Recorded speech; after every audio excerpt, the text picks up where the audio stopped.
All right, so now that the recording has already started, let's start with today's topic, speaking skills enhancement. From the title itself, speaking skills enhancement, today we're going to talk about the different techniques and strategies on how you can enhance your speaking skills during your speaking interview, which again is one of the most important parts of your IELTS examination. As I know, most students and most test takers are intimidated when it comes to speaking. Sino dito yung hindi na-intimidate sa speaking? Hindi na-intimidate. So, walang nagtaas ng kamay. Nagtataas ko ba ng kamay? Okay, so obviously, everyone is in the same shoes. Okay? We feel rattled, we feel nervous, anxious whenever we hear the word interview.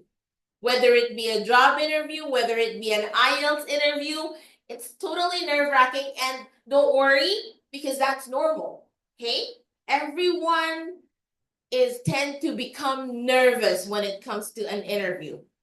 Okay? Because in that particular setting, a person is evaluating you.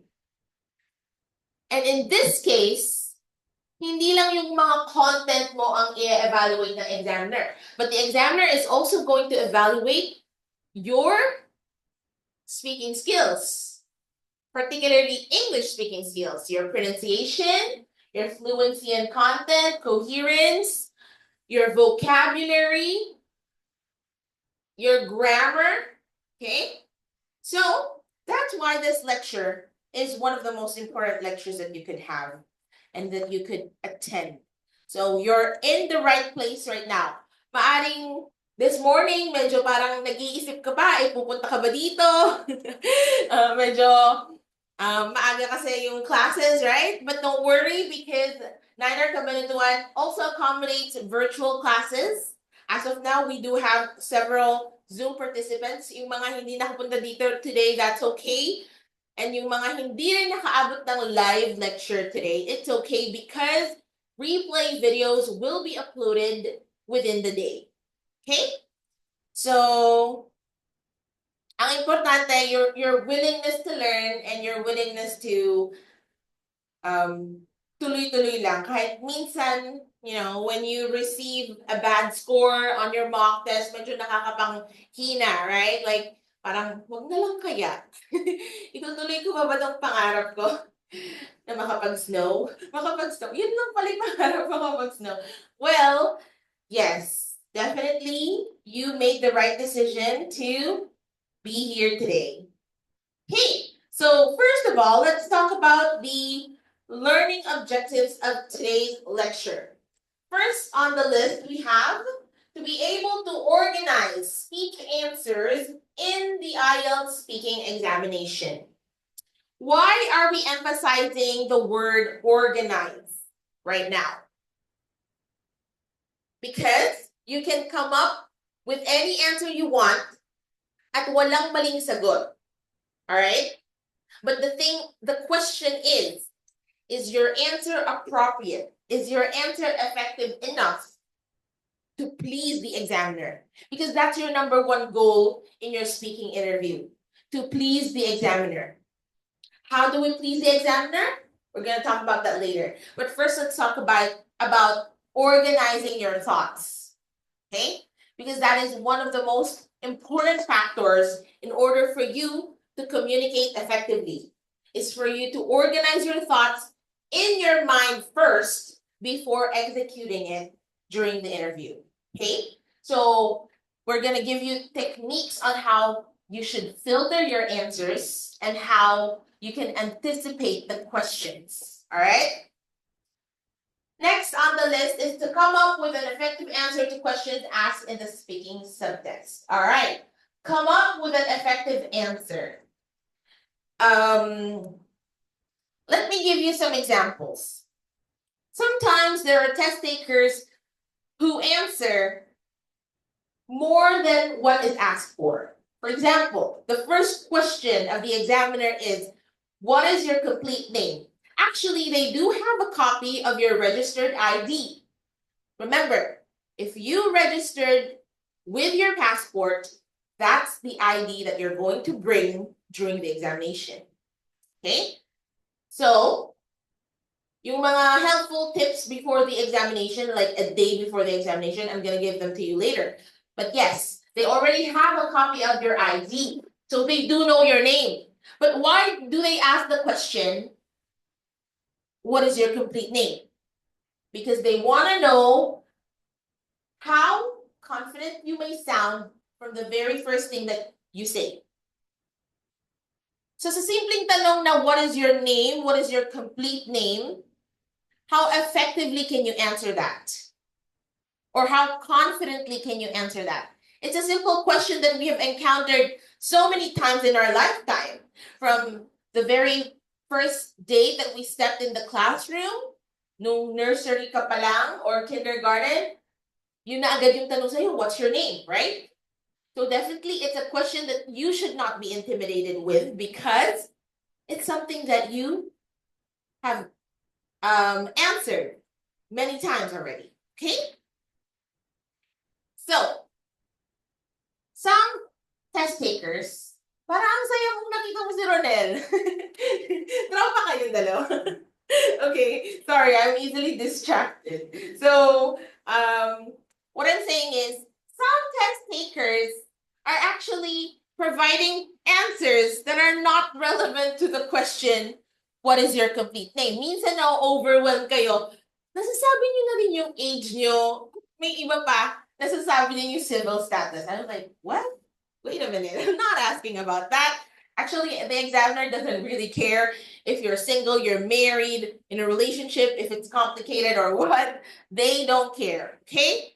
So you don't need to add information to questions that are not about that, okay? So for example, if your first question, what is your complete name? Just please tell the examiner, what is your complete name?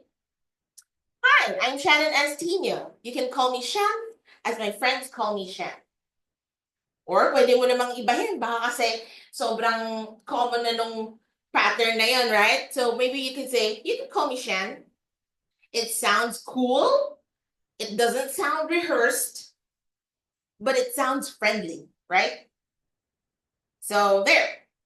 And third objective of today's lecture is to be able to practice how to become a better speaker.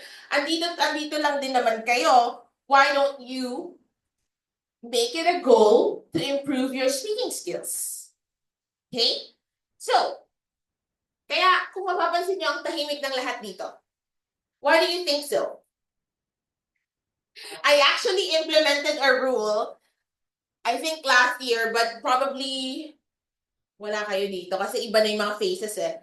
Usually, we do have new students, new faces every month, but this is my rule in my classroom. EOP. Those are the 3 letters that you have to remember. Ma'am, ano ba yung E? Yung O tsaka P. English only policy. It's a very common term, but I don't know if you've encountered it. Have you heard it or sa akin niyo lang narinig yun? Well, only for me. Congratulations. Meron akong naibahagi. At least meron kayong matatandaan today, alright? EOP pertains to English only policy. Meaning, hello? Yes. You are not going to talk to your seatmate in Tagalog. Okay? Okay, so I'm not trying to intimidate you, but kung mapapansin nyo, that's the reason why everybody else is quiet right now. It's because of EOP. I'm just kidding, okay? So, EOP, English only policy. Try to talk to the person next to you in English only. Alright? What's the sanction? Wala naman. But I really want you to be able to practice and to make the most out of your stay here. Because if I tell you, go home and talk to your family members in English, I doubt it if you do that. Kasi baka pagtawanan lang tayo ng mga family members. But if you do have an accountability partner na pwede mong asahan to speak with in English, make use of that. And we do have a lot of online resources right now. Who among you are iPhone users? So iPhone users, you know Siri, right? Talk to Siri. Okay, what else? Well, ChatGPT. I don't know if there's a Filipino feature in ChatGPT, but actually it's in English. And you can actually exchange conversations kung wala talaga kayong accountability partner. But if you do have somebody that you could practice your English skills with, that's a great advantage on your part. Okay? So again, these are the simple objectives of today's lecture for you to be able to learn how to organize your ideas and to come up with meaningful and effective answers, and definitely for you to be able to improve your speaking skills. All right? If you do have questions, please let me know, especially for those who are in Zoom. Titingnan ko to every now and then. But if I don't see the question right away, I'll be back for a couple of minutes. And for those of you in the classroom right now, just raise your hand if you have a question. Okay. So let's talk about the speaking subtest overview. First off, that you need to know is that the speaking subtest is an isolated test. When we say isolated, nakabukod. All right? Why? Because it is scheduled after lunch. Okay? So your 3 written components, which is the listening, reading, and writing tests, are all consecutively finished. Okay? So it's a 3-hour straight examination from 9 a.m. to 12 noon. Okay? So you have to be physically, emotionally prepared, conditioned for that 3-hour consecutive written component of your IELTS. And then you're going to be given a 1-hour break time. So the speaking subtest or the interviews will resume at exactly 1 p.m. So kung first ka sa list, you will be scheduled at 1 p.m. And I think there's a 30-minute interval per candidate, okay? So that's what's gonna happen if you have your test here in Cabanatuan. I don't know though how it's done in other testing centers. But I think it's gonna be the same kasi ginawa ng mas convenient ngayon ng British Council. Dati kasi, kaya din talaga siyang tinawag na isolated test because literally, it's not scheduled within the day of your first set of tests. For example, your written components are scheduled on Wednesday. Maaring yung speaking test mo, scheduled pa siya the following day, which is a Thursday. Kaya siya talaga tinawag na isolated test. Pero ngayon, the good thing about it is that they've customized the IELTS examination and fit it into one day.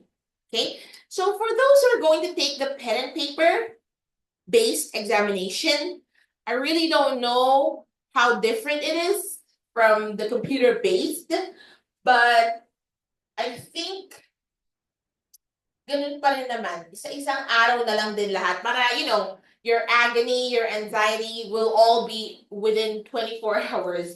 It won't last for like more than that. Okay? It is the shortest test among the 4 components of the IELTS. So as mentioned earlier, your listening, reading, and writing subtests are 3 consecutive hours, meaning 1 hour per subtest. So you will be given 60 minutes to accomplish your listening exam, 60 minutes to accomplish your reading exam, and 60 minutes for your writing exam. Now, the IELTS speaking test is only going to last 15 minutes. Good news, right? Because that's just a quarter of an hour. 15 minutes only. Well, it also depends on you. kung mapapatagal mo ba talaga yun ng 15 minutes. Okay? Merong nagsabi, nakatapos daw siya ng exam within 7 minutes, which is not even half of the ideal speaking test time. Tuwang-tuwa ko siya. Tapos ako agad. Nakalabas ako agad dun sa room, which is so nerve-wracking and mind-blowing. But then, a 7-minute speaking subtest is just a sign that you're about to fail your interview. Why? Kasi, kaya mo nasagutan ng 7 minutes lang yon is because probably you just came up with one-word answers. Isang tanong, isang sagot ka lang. Do you like your job? Yes. What's your favorite hobby? Basketball. Is that the effective way of answering questions in the IELTS speaking subtest? Definitely no. Okay? So we're going to talk about the 3 different parts of your speaking subtest today. But before that, I want to emphasize the fact that IELTS speaking subtest, yung score ninyo sa speaking subtest is very important, especially if you're a nurse. Because if you have good communication skills, you're most probably going to get easier access or baka mas madali kang ma-approve yung PR mo. May mga nurses po ba dito? Alright, so probably dito sa Zoom may mga nurses. So that's why the speaking subtest score is very important for nurses. Okay? Any questions so far?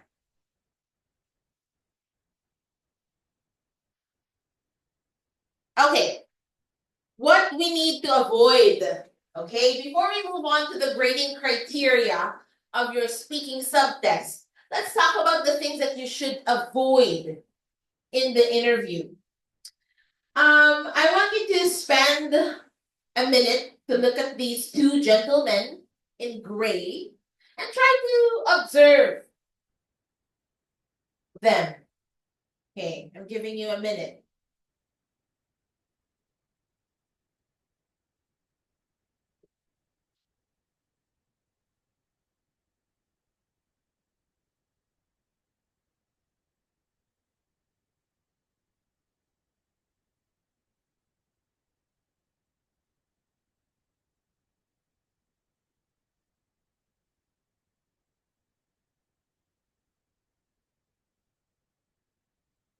Okay.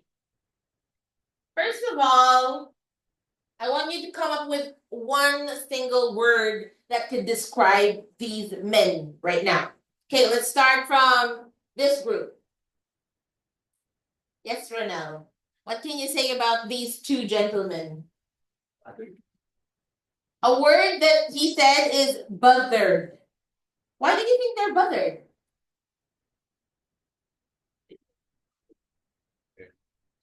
Okay.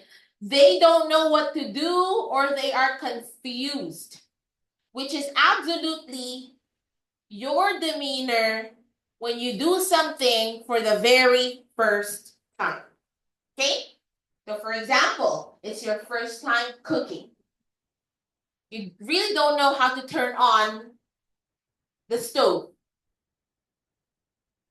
Or you're anxious that you might burn the food that you're about to cook. Okay?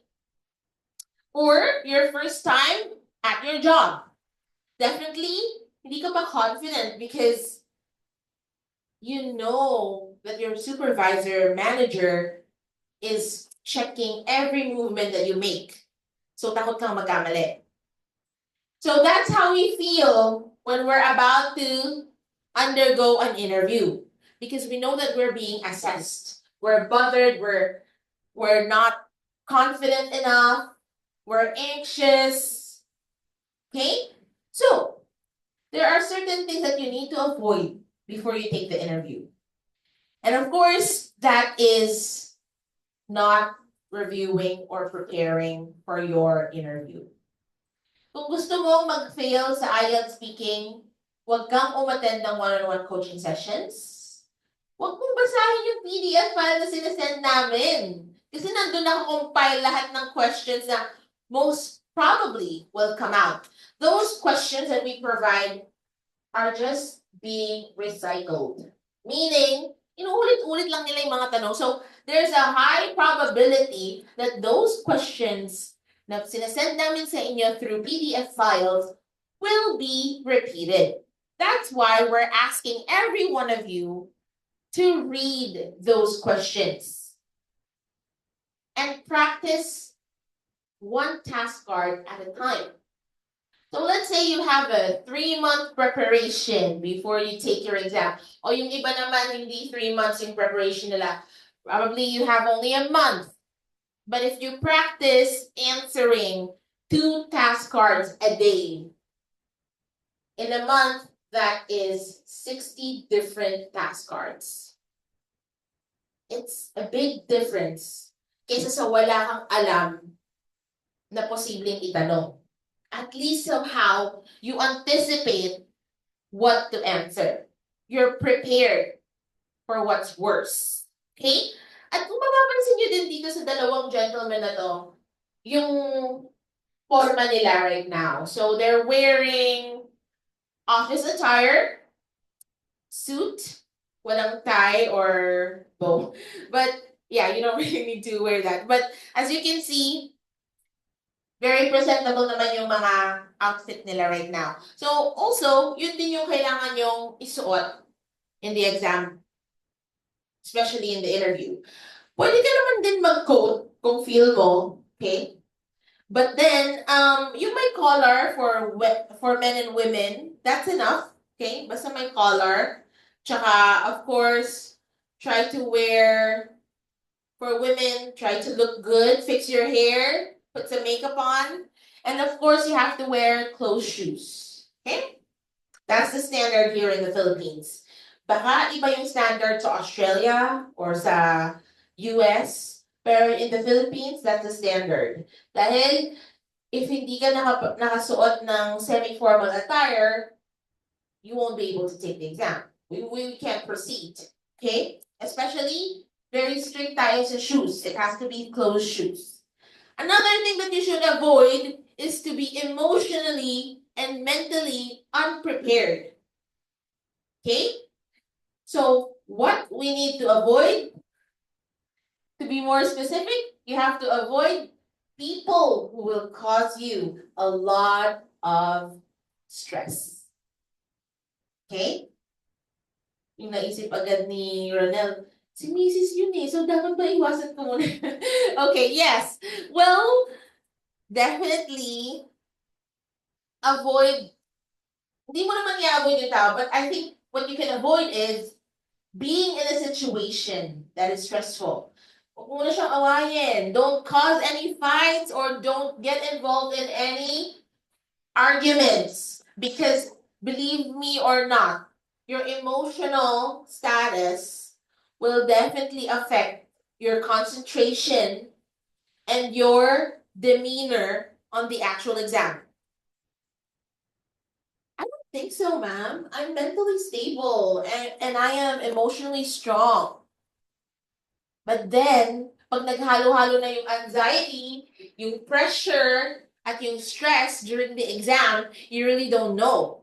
Okay? Another thing that you need to avoid, wag munang pumarty bago yung exam. There was one student who told me,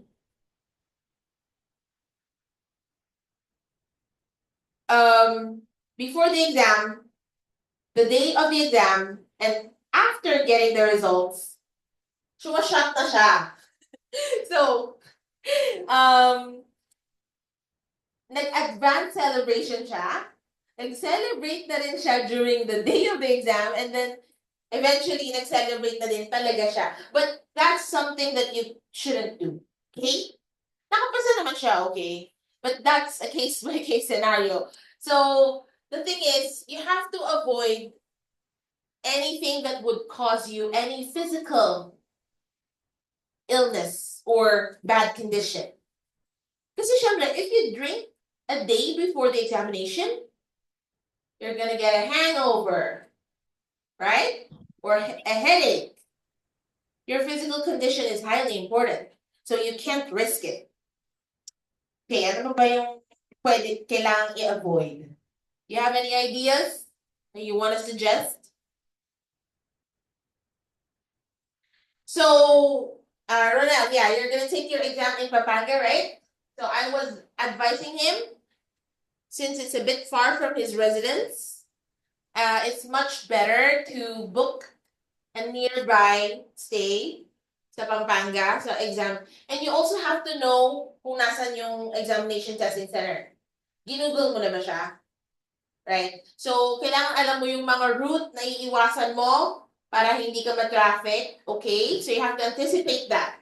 So, sa case kasi ni Ronel, sa Pampanga siya mag-exam. So, ang in-advise ko sa kanya is to book a stay near the testing center or in Pampanga. Right?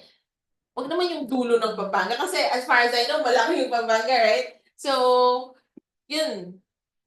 Yung iba naman kahit from Gimba lang and dito yung testing center, nagbubook na rin talaga sila ng stay para less hassle. Okay? So, those are the things that you have to take note of. Okay, so, let's officially start. Di pa pala start nun? Okay, so, there are 4 grading criteria for your speaking subtext. We have fluency and content plus coherence. And next is grammar, accuracy, vocabulary and lexical resource, and definitely pronunciation. Okay, so those make up, each of them is 25% of your total score, meaning 4 areas are equally important. First, let's talk about fluency and content. Everyone has a misconception that just because a person speaks fast, that person is already considered fluent in the language. Do you agree with that? Does speed have something to do with a person's fluency? Somehow, yes. But here in IELTS, we are recommending that you adjust your speaking pace. Why? Because when you speak too fast, the tendency is you make more mistakes. And when you speak too fast, you don't get to filter what you're about to say. So that is very important. Because sometimes, ang nangyayari sa mga coaching sessions natin, nakakapag-isip naman kayo ng ideas at ng sagot. However, minsan hindi na napapanindigan. Kasi, yung tanong na, what's your favorite food? Ang unang pumasok sa isip mo is Filipino dish, right? Which is adobo, or sinigang, or tinola, right? You have to bear in mind that the person that you're talking to in the examination has no knowledge of Filipino dishes. That's why, kapag masyado kang nagmamadali, tinola. Ganon, biglang napadinola. So ngayon, how will you explain and describe that dish in order for the examiner to understand it? Of course, you have to describe it in English. Madali bang i-describe yung tinola in English? Kasi even me, nasa-stress ako right now just by thinking how to describe tinola.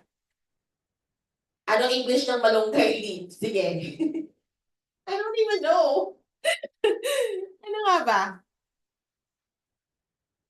So the easiest way that you could describe tinola is chicken soup with leafy vegetables and unripe papaya. Tama ba? Papaya ba yung nilalagay doon? Si ma'am, di marunong magluto. Okay, sayote ba yun? Pwede rin po. Depende kung ano yung mahihingi mo sa kapitbahay. Di ba? Depende po. Yeah, okay. Depende kung anong available. So it's either sayote or papaya, right? So what is sayote in English? So that's why See, it's stressful. If ang isasagot mo tinola, that's why you have to think first. Kung yung isasagot mo ba, kaya mo bang panindigan in the middle of your answers. Okay? So, is it safer to say that your favorite food is actually roasted chicken? Kasi yon, you already painted a picture in the examiner's mind. Okay lang naman na maging common yung mga sagot mo. Pizza, hamburger, fries, ice cream. But the way you reason out and the way you expound it is what will make it unique. Alright? So, for example, marami na. Libo-libong estudyante na yung nagsabi na favorite nila ice cream or pizza. But if you incorporate your personal experience to your answer, that's what makes it interesting to listen to. Okay? My favorite dish is roasted chicken because this is a dish that I learned from my mom. It's a family recipe that we try to gatekeep for future use. But yes, she got that recipe from her mother as well, my grandmother. And every time we have a family occasion, we would serve our secret or special roasted chicken recipe. And all our guests, all our visitors would compliment us about it. Diba? It sounds so interesting. It sounds so unique. That's why your content is very important. Okay? Can the person handle himself or herself professionally? When we say professionally, it means this is also about the choice of words that you're going to say. The way you say it. Okay? Pag ba hindi mo narinig yung tanong, sorry, what? Yun lang ba yung isasabihin mo? Yung isasagot mo kay examiner? Are you gonna say, pardon? No, okay? The professional way to handle that situation, kung hindi mo narinig or hindi mo naintindihan yung tanong, is to ask for repetition. But you have to sound professional and kind at the same time. So, simply say, I'm sorry, I didn't hear what you said. Could you please repeat the question? Okay? We're not encouraging any memorization in IELTS. Why? Because the examiner wants to see how spontaneous you can speak the language. But the only thing that you need to memorize is the question. Can you please repeat the question? Okay, because that's the most polite way on how to ask a favor from the examiner. Ayaw natin na mapipikon si examiner sa kakapaulit-ulit mo ng, can you please repeat the question? So make sure that your tone and the way you ask that question is polite. Okay? And it sounds professional. Will this person be able to relate the different types of conversation, or is she limited to simple types of conversation? Kaya tatlo ang tasks sa speaking subjects nyo is because the examination itself is trying to assess how well you can handle topics from simple, intermediate, and advanced level. Okay? So sa task 1, ang mga tanong sa'yo dyan are very basic. Questions are going to be about you, your interests, your hobbies, your favorites. But don't expect that task 2 is going to be that easy anymore. Kasi andito na yung mga more leveled up questions sa task 2. Okay? And definitely on task 3, which is the last part of your speaking subtest, the questions here are going to be more abstract, more complex. Actually, iisa lang yung theme ng mga tanong. Let's say the theme is about friends. Okay? But then, hindi mo mapapansin, unti-unti nang papahirap yung mga tanong. But still, it has one theme. Okay? So, for those of you who've already encountered the one-on-one coaching session with me or Sir Kevin, you know what I'm talking about, right? For those who have not yet, tomorrow is your chance, so please be here. Okay? Does this person grow for terms often using fillers? Like, yung maraming Okay? Sa una, normal lang yon. On your first coaching session, normal lang na marami kang and us or fillers. Pwede rin yung word na like, filler din yun eh. Any word or any utterance that is meant to fill in some dead air, yun yung fillers. Okay? So, hindi lang naman and us ang fillers. For example, I have a student online. I asked him, what can you say about the weather today? Like, today's weather is kind of like cold, but it's also like very humid in the morning. But yeah, like, we usually have that kind of weather. Yun lang yung sabi niya. So, nabilang niyo ba kung ilang like? Alright, so, unnecessary yung paggamit niya ng like. So, that's when it becomes a filler. When words become unnecessary to fill in dead air. Okay? So, a fluent speaker does not speak that way. A fluent speaker complete the sentence without adding fillers. Kasi ibig sabihin nun, yung train of thoughts hindi interrupted. At natural lang yung pag-flow ng ideas when speaking. Okay? When the person relates ideas together, are they coherent or are there some misunderstandings? So, on your fluency and content, dito na rin papasok kung yung mga sagot mo ba relevant pa sa tanong. Okay? For example, the question is, who's your favorite musician? So you started off by saying that your favorite music artist is Justin Bieber. And then sa sobrang dami mong kwento, napunta na tayo kay Hailey Bieber, yung asawa. At saka yung tatay niya. Sikat din yun eh. Which is an action star. Eh, ang tanong lang naman, music artist. So, that's why you have to know when to stop. Okay? Can the person relate ideas effortlessly in an organized manner? Okay. Are your answers organized while you're sharing them? Or kapag tinanong ka, please describe your home. Ang una mong i-describe yung CR. No, okay? So start with the exterior muna. Or the general answers. For example, describe your home. I live in an apartment. Kung apartment yung binilhan mo. I live in a bungalow house. I live in a 2-story house. I live in a 30-floor apartment building and we live on the 25th floor.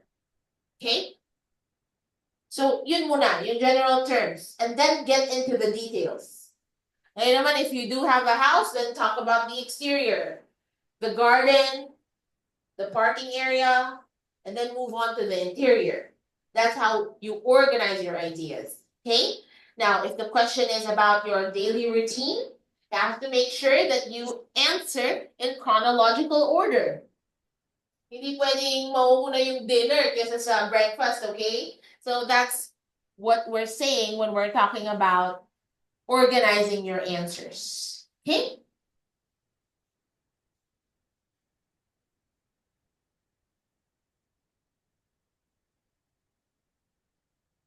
Ito pa, do they start repeating things when they are lost for words?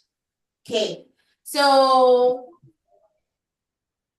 this is a very disruptive manner while you're in your interview. Yung nag-iisip ka pa lang ng gusto mong sabihin next, but the thing is, hindi mo talaga maisip. So, you end up repeating what you just said, which is very confusing for the examiner. Okay? That's why, kapag tinatanong pa lang ni examiner yung tanong, you have to, bilisan mo na yung, I mean, think and generate answers as fast as you can. Think in English so that when you deliver your answer, English na siya. Okay? So, may iwasan mo yung pagpaulit-ulit ng mga sinasabi. Alright, now we're gonna talk about grammatical range and accuracy before we take a short break. Okay? Water break. So let's talk about grammatical range and accuracy. I have good news. What's the good news? Simply that grammar is actually not that important when it comes to your speaking subtest. But I want you to pay attention to the words not that important. Magkaiba yun sa not important, ha? Sabi ko lang, not that important. Eh, ba't sinama pa ma'am sa grading criteria? Okay, well, very considerate kasi ang mga examiner pagdating sa grammar, which is a good thing, right? Unlike your writing subtest, makikita lahat ng evidence ng mga lapses mo. Your punctuation, your spelling, your other grammatical lapses, prepositions, articles, determiners. It's all evident in the written component of your test, on the writing test. Pero dito sa speaking, you can get away with it. Kasi hindi naman matatandaan ng examiner lahat ng sasabihin mong word. At saka walang comma, period, walang punctuation marks dito. That's why when it comes to grammatical range and accuracy, pwede tayong humihinga ng konti, okay? As long as you are capable of communicating your thoughts effectively, okay? So, if ever there's a scenario na nagkamali ka grammatically, what should you do? Should you opt to correct yourself? Masyado ka ba dapat maging conscious sa grammar mo when you're in the interview? No, okay? Just easily bounce back from that mistake and move on sa sasabihin mo. You don't have to correct anything that you say. Let's say nagkamali ka sa pronouns. Okay, yes. Just, hindi naman sa panindigan. Kasi pag sinabing panindigan, pag ginamit mo, let's say you're talking about your grandmother and then you use the pronoun him or his. Ibig sabihin ng panindigan, tuloy-tuloy ng him, his yung gagawin no? When you're describing grandmother. Siguro the best word that we could replace it with is just move on from it and eventually sa mga susunod mong sentences, doon mo pa lang siya i-correct. Okay? So, may mga cases kasi na ganyan because the use of pronouns can be very confusing. But that's okay because even native speakers make mistakes. Even I make mistakes when it comes to pronouns sometimes. All right? But make sure that when you're talking about a woman, you use appropriate pronouns for women. Her, she, okay? And for example, talk about a kind neighbor. My kind neighbor is Louisa Marie. He is a wonderful person. Ginamit ko yung he, right? Okay. A kind neighbor that I have is Louisa Marie, and he is a very wonderful person. I look up to her a lot because she is a well-established entrepreneur. O diba, hindi mo na napansin na nag-he ako kanina. Kasi bumawi naman ako sa mga susunod kong sentences. Alright? Can he, she speak in complete and accurate sentences, considering elements of grammar? Okay. Make sure that every time you answer, complete sentences. Okay? Don't answer in single words or phrases. Okay?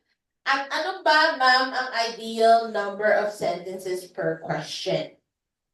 Well, sa task 1, 2 to 3 sentences per question is enough.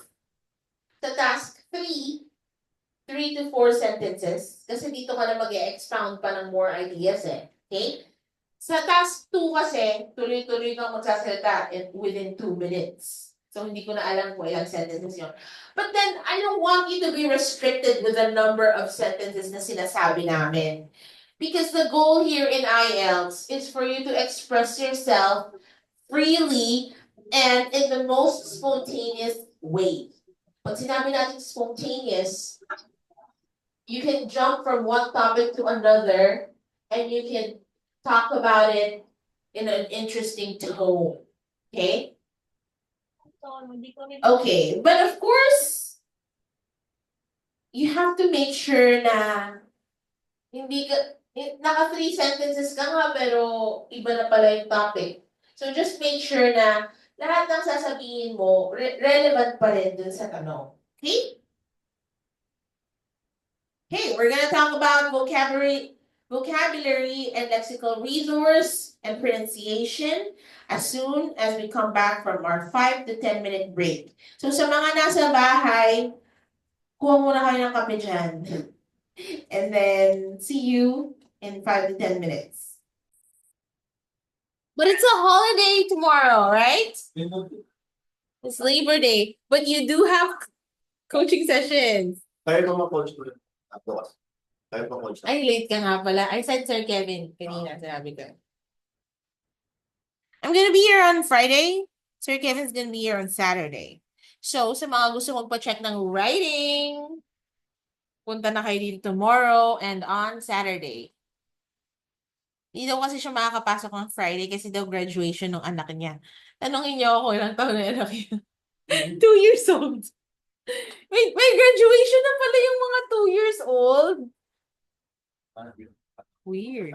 Kakaiba na talaga yung mga generation. May nakaiwan daw ng tumbler na pink. Sino kaya yan? Anyways, let's proceed with the discussion.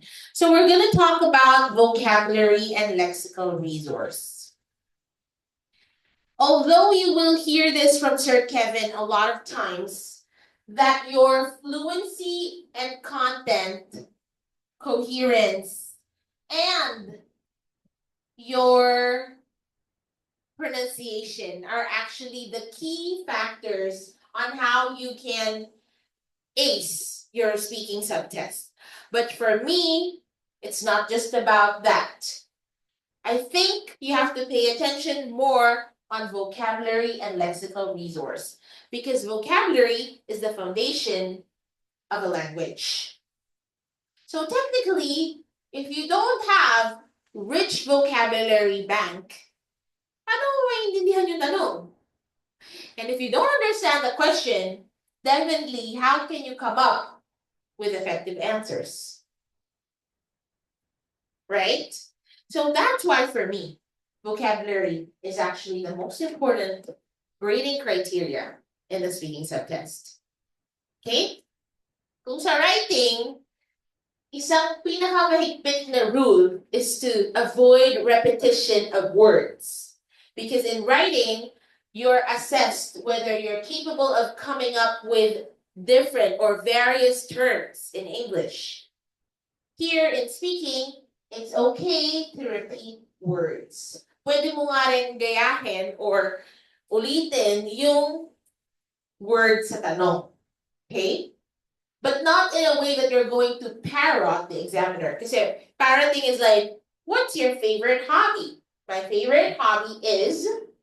Yun kasi yung parroting. But there's nothing wrong if nagawa mo siya once, twice. But if you keep doing it, annoying na siya, right? Like, mukha kang elementary student na, my favorite hobby is, my favorite food is, okay? So try to be a little more spontaneous. You can say that, I do have a long list of hobbies because I'm a very outgoing person, but top on the list is baking. I love baking because for me it's a therapeutic activity since whenever I'm baking, I'm alone in the kitchen. I have peace of mind and definitely the aroma of pastries and bread that I bake are definitely what seals the deal. Mga ganun, okay? So, hindi ko pinarot yung tanong. I gave an introduction. And it sounds interesting. It sounds like I really want to exert effort to answer ko, okay? So, vocabulary, you have to find your balance, okay? If you are a beginner level student, the choice of words that you use are simple. It's okay. Don't try too hard. Okay? Huwag mong ipilit yung mga complex words kung nasa beginner level or intermediate level ka lang sa English. But if you're already an advanced student and you feel like using complex words, you're confident in using them, then it's okay. All right? As long as kaya mo talagang gamitin in an appropriate situation. But the thing is, the reason why we're not recommending you to use highfalutin words is because sometimes it causes confusion to the test takers. Okay? So use the kind of language or the kind of words that you're comfortable using and that you're confident that you know how to use and when to use. Okay? So next, does this person have the ability to adjust his, her vocabulary according to the person he, she is talking to? Okay. So kaya mo bang i-adjust yung level ng vocabulary mo sa kausap mo? Alright, so you're talking to a native speaker. So definitely, you have to make sure that you're talking to someone na marunong mag-English. Okay, so for example, the speaking interview is also a balance of being professional and at the same time trying to sound like you're talking to a long lost friend.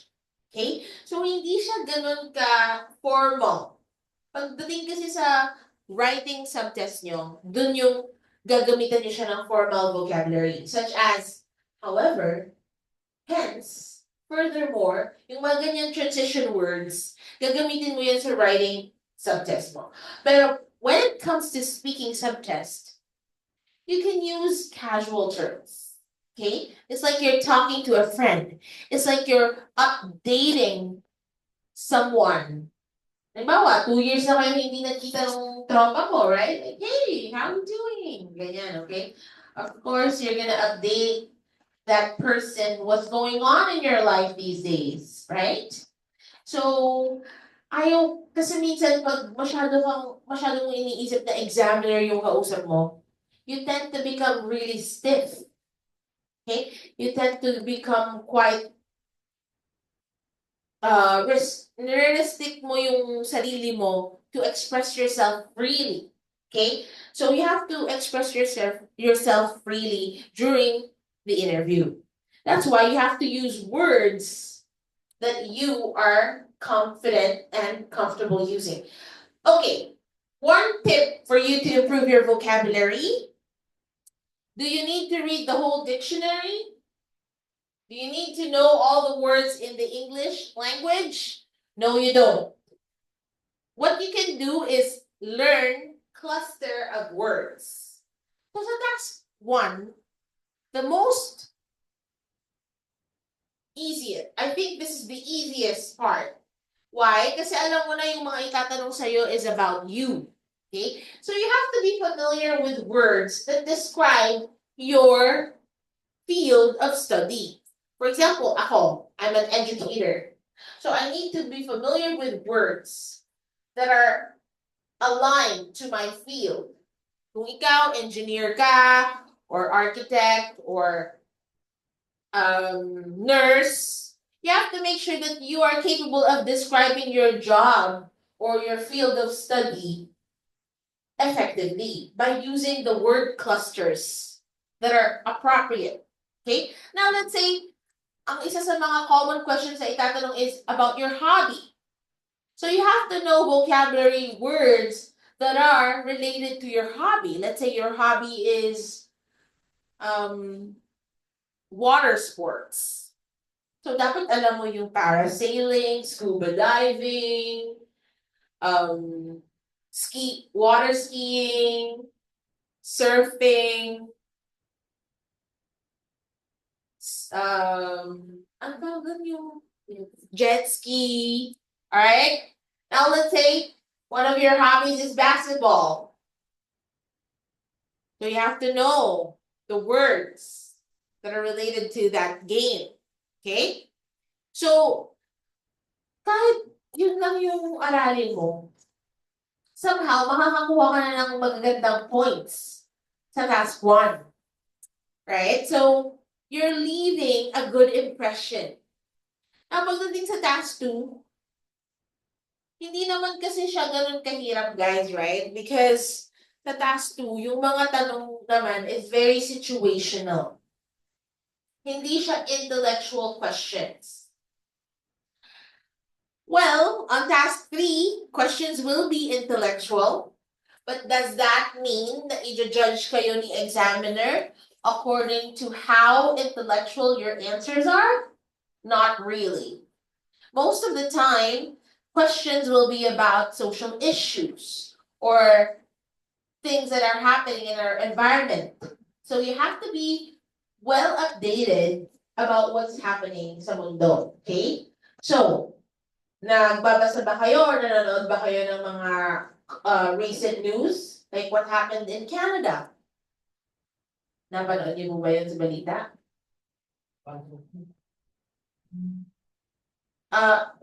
Yeah, that's one of them. But recently there was like a Filipino event and then may lalaking naka-SUV daw. And then, of course, let's say, itatanong kayo, hindi information about that event. The question will be opinion-based. What is your opinion? How do you think it could be avoided? What do you think are the resolutions? Okay? So, the reason why task 3 will be asking you those kinds of questions is because the exam itself wants to assess how well you can handle those kinds of situations. Okay? It's not about how intelligent you are, because IELTS speaking test is not an intellectual test. It's a test that assesses your speaking skills.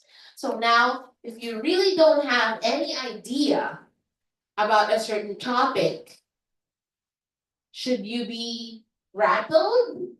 Should you be nervous?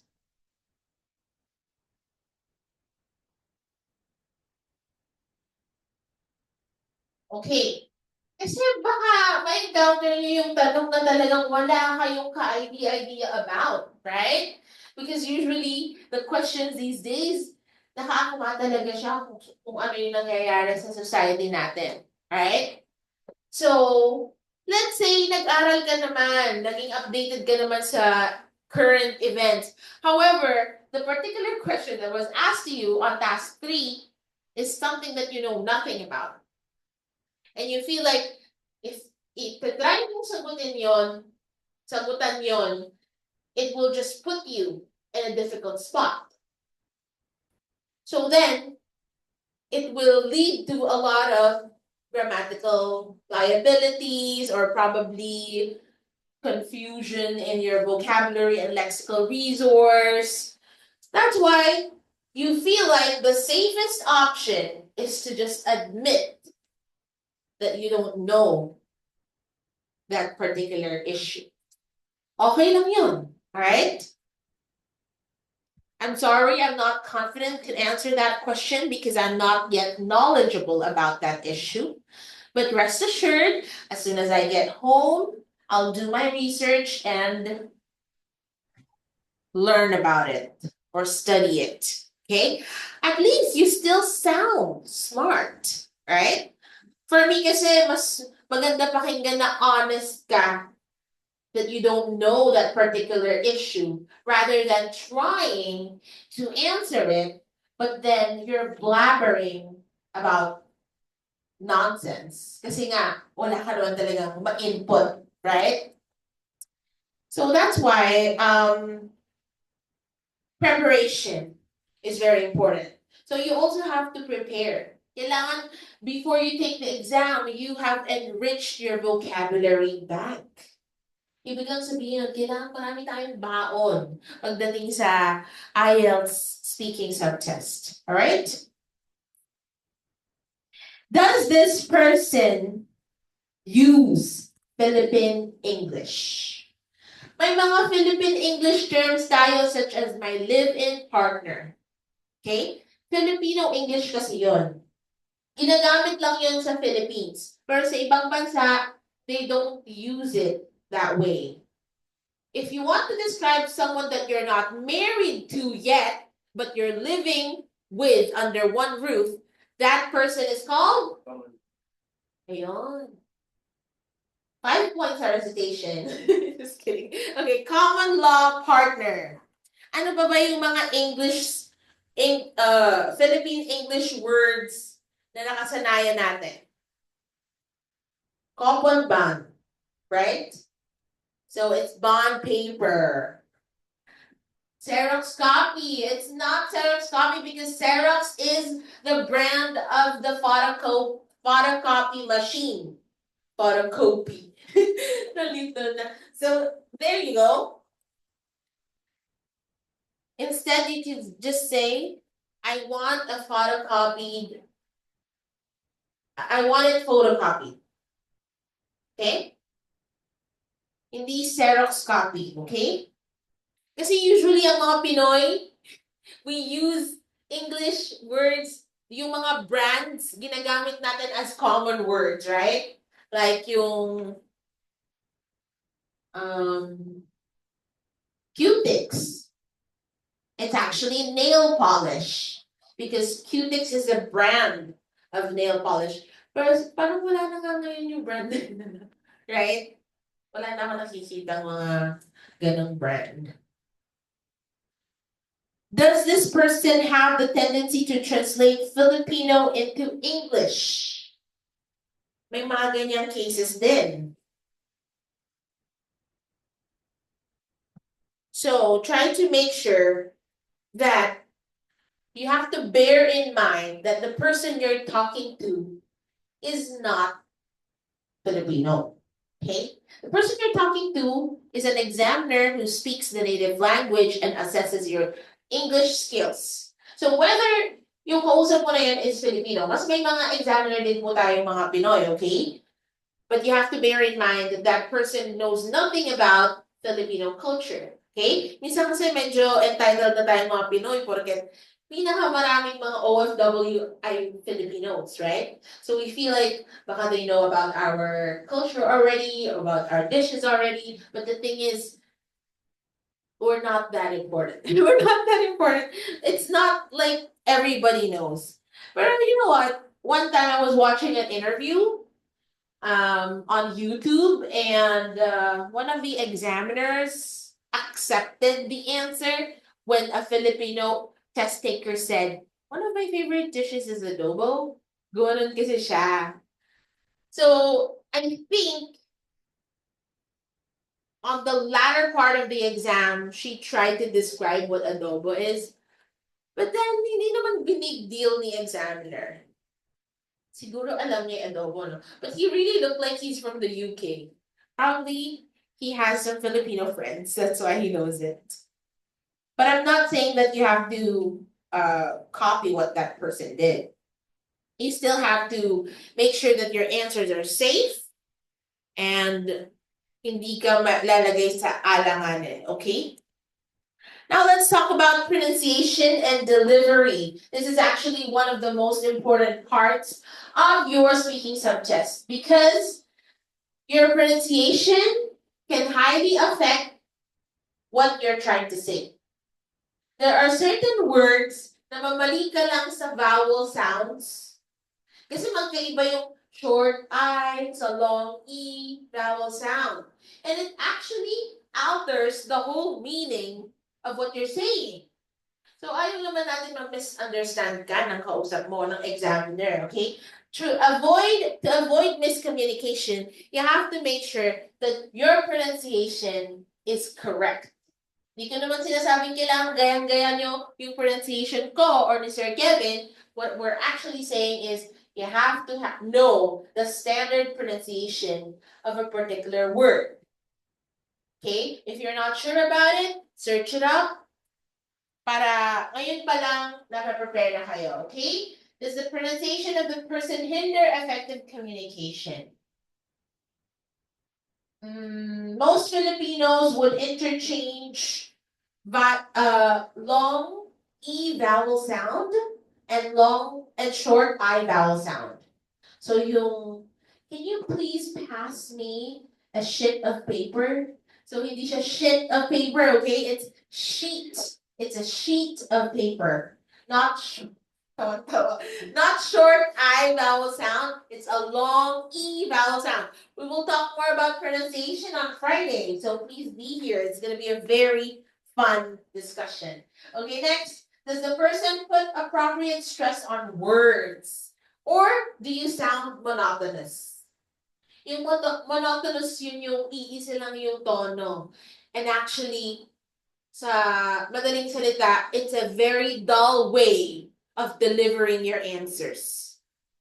Because when you're monotonous, mag-iisa lang yung tono mo, laging pataas. Like yung mga nanay natin or yung mga asawa natin, laging high blood, pataas yung tono, okay? So, during the exam, you have to make sure that medyo animated ka naman, alright?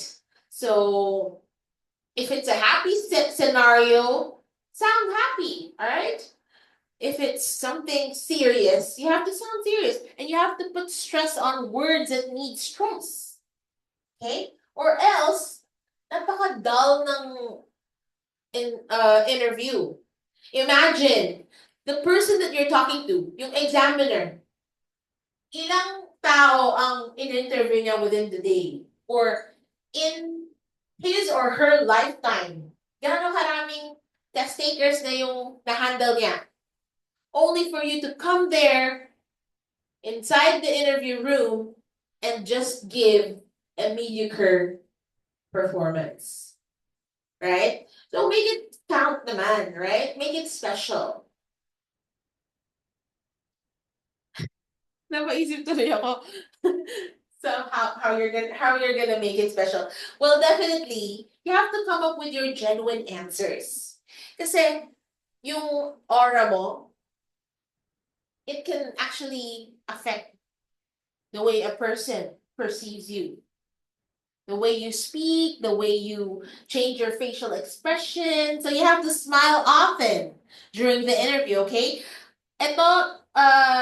This is a testimony, my own testimony of how I aced the speaking test by smiling.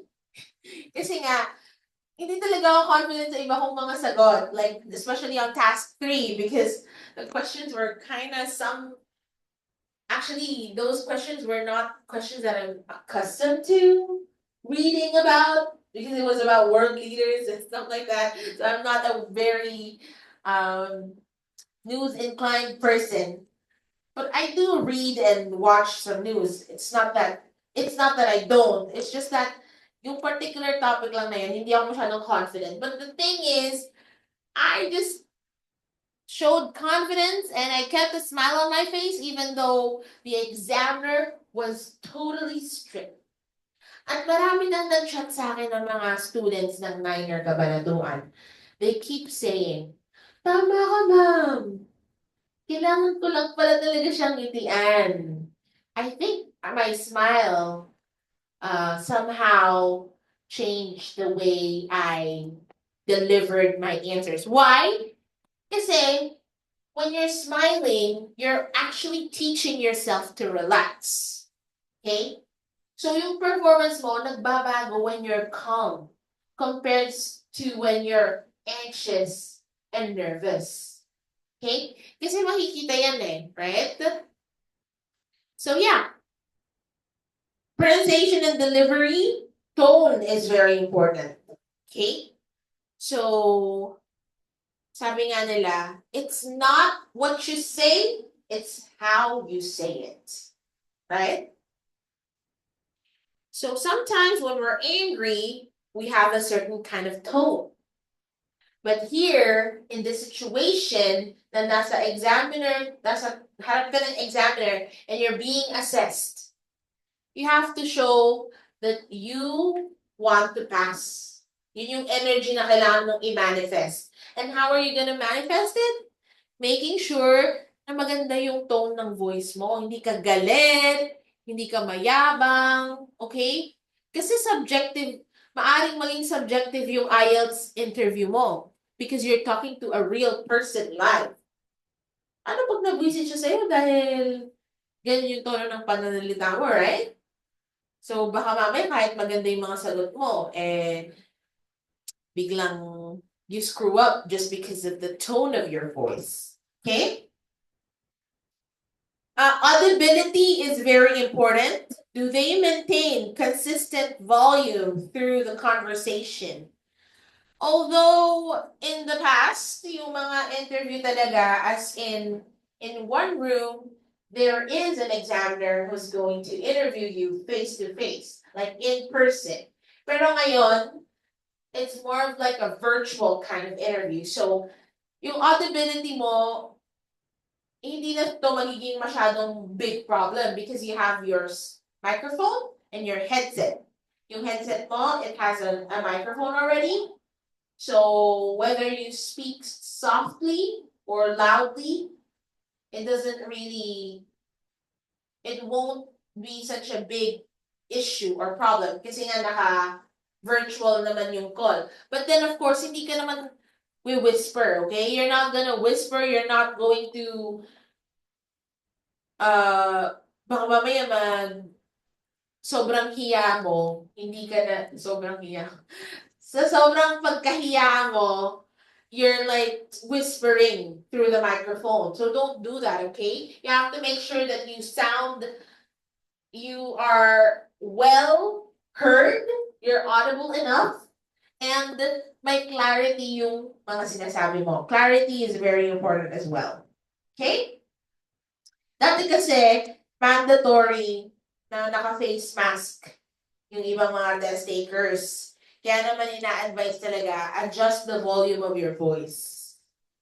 Does the voice quality hinder effective communication? Huwag naman din yung sobrang lakas, okay? So there was also this particular student, ano kasi siya professor siya sa Wesleyan University, Philippines. And medyo nasanay na siya na tumataas yung boses para nga naman marinig ng mga estudyante sa likod, right? But the thing is, during our mock interview, our one-on-one coaching session, napapansin ko na biglang lumalakas yung boses niya, ganon. So, it kind of sounded na parang that person was a little bit angry. So, I told that person to make sure hindi siya ganon kalakas yung boses, okay? Because it might appear like you're angry at the examiner. Okay?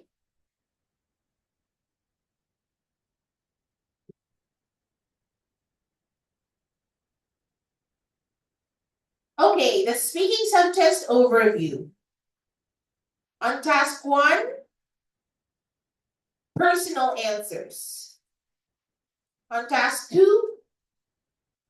and 3, intellectual answers. Okay? So let's talk about task 1 first. Ideas coming more from personal experiences and opinions about the topic being discussed. Okay. One way for you to lengthen your answer is to attach your personal experience. Sorry for using the word attach.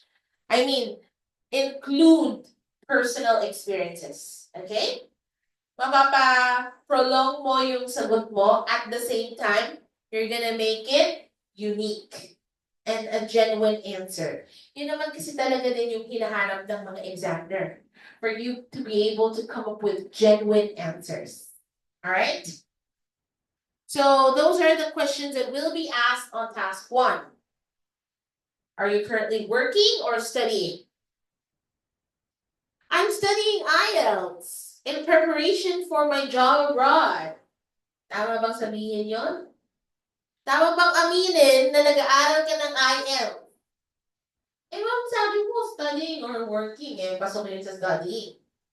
But then, it's much better not to disclose the fact that you're studying IELTS. Why? Simply because the moment that you reveal that you are studying IELTS, the first thing that the examiner is going to think about is making the questions more difficult. Because, pinaghandaan mo pala eh. Right? So, ibig sabihin na coach ka. Binigay sa'yo yung mga techniques and strategies. So, might as well put you in that spot, in the spotlight. Okay? So, huwag nyo nang aminin that you're studying IELTS. You can just simply say that I'm currently working on my documents because I am applying for a job abroad.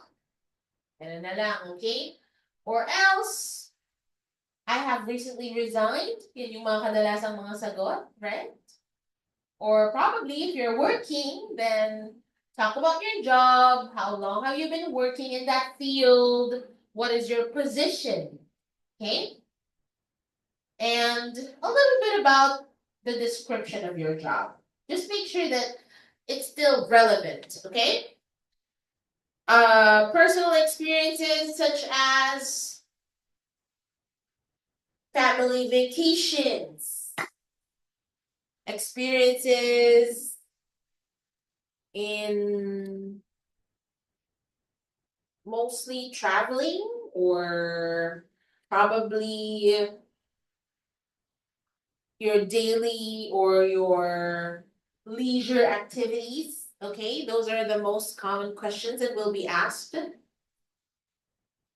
By the way, balik nga muna ulit tayo din sa grammar. There's one thing that I forgot to discuss. Kasi dito sa task 1, most probably, itatanong kayo about your family. So, minsan, tatanungin kayo, what do you think is an ideal family vacation? What verb tense are you gonna use? So, kailangan, grammar-wise, alam mo kung anong verb tenses ang gagamitin mo. Because the question is actually a hypothetical question. Meaning, it has not yet happened, but it's about to happen, or it's more likely to happen. So the question is, what is an ideal vacation? What is your ideal family vacation? It talks about future tense. Kasi ideal pa lang. Ito yung sana yung gusto mong mangyari in the future. Okay? So, hindi mo sasabihin, we went to, past tense na kasi yun, okay? So, we're not going to talk about the past experiences here because the question is a hypothetical question. Okay, and intellectual answers will be ideas coming from information learned from audio-visual resources like podcasts, from the radio, newspapers, books. May mga bumibili pa ba nowadays ng magazines? Parang wala na. Pero may mga available magazines pa rin naman in the market, right? So, kayo ba? Bumibili ba kayo magazines? I think the last time that I bought a magazine was just because I wanted to read about a particular celebrity that I look up to. Tapos dati nung I think high school, uso kasi nun yung Candy magazine. Do you know that?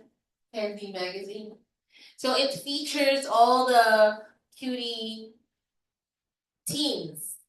Pero ngayon, hindi na ganun ka-common ang magazines. Why? Because we have access to social media accounts of celebrities. Minsan nga, mas nauna ko pang nalalaman kesa i-feature sa mga news articles. For example, yung Vogue, ano ba yung mga magazines ngayon na active?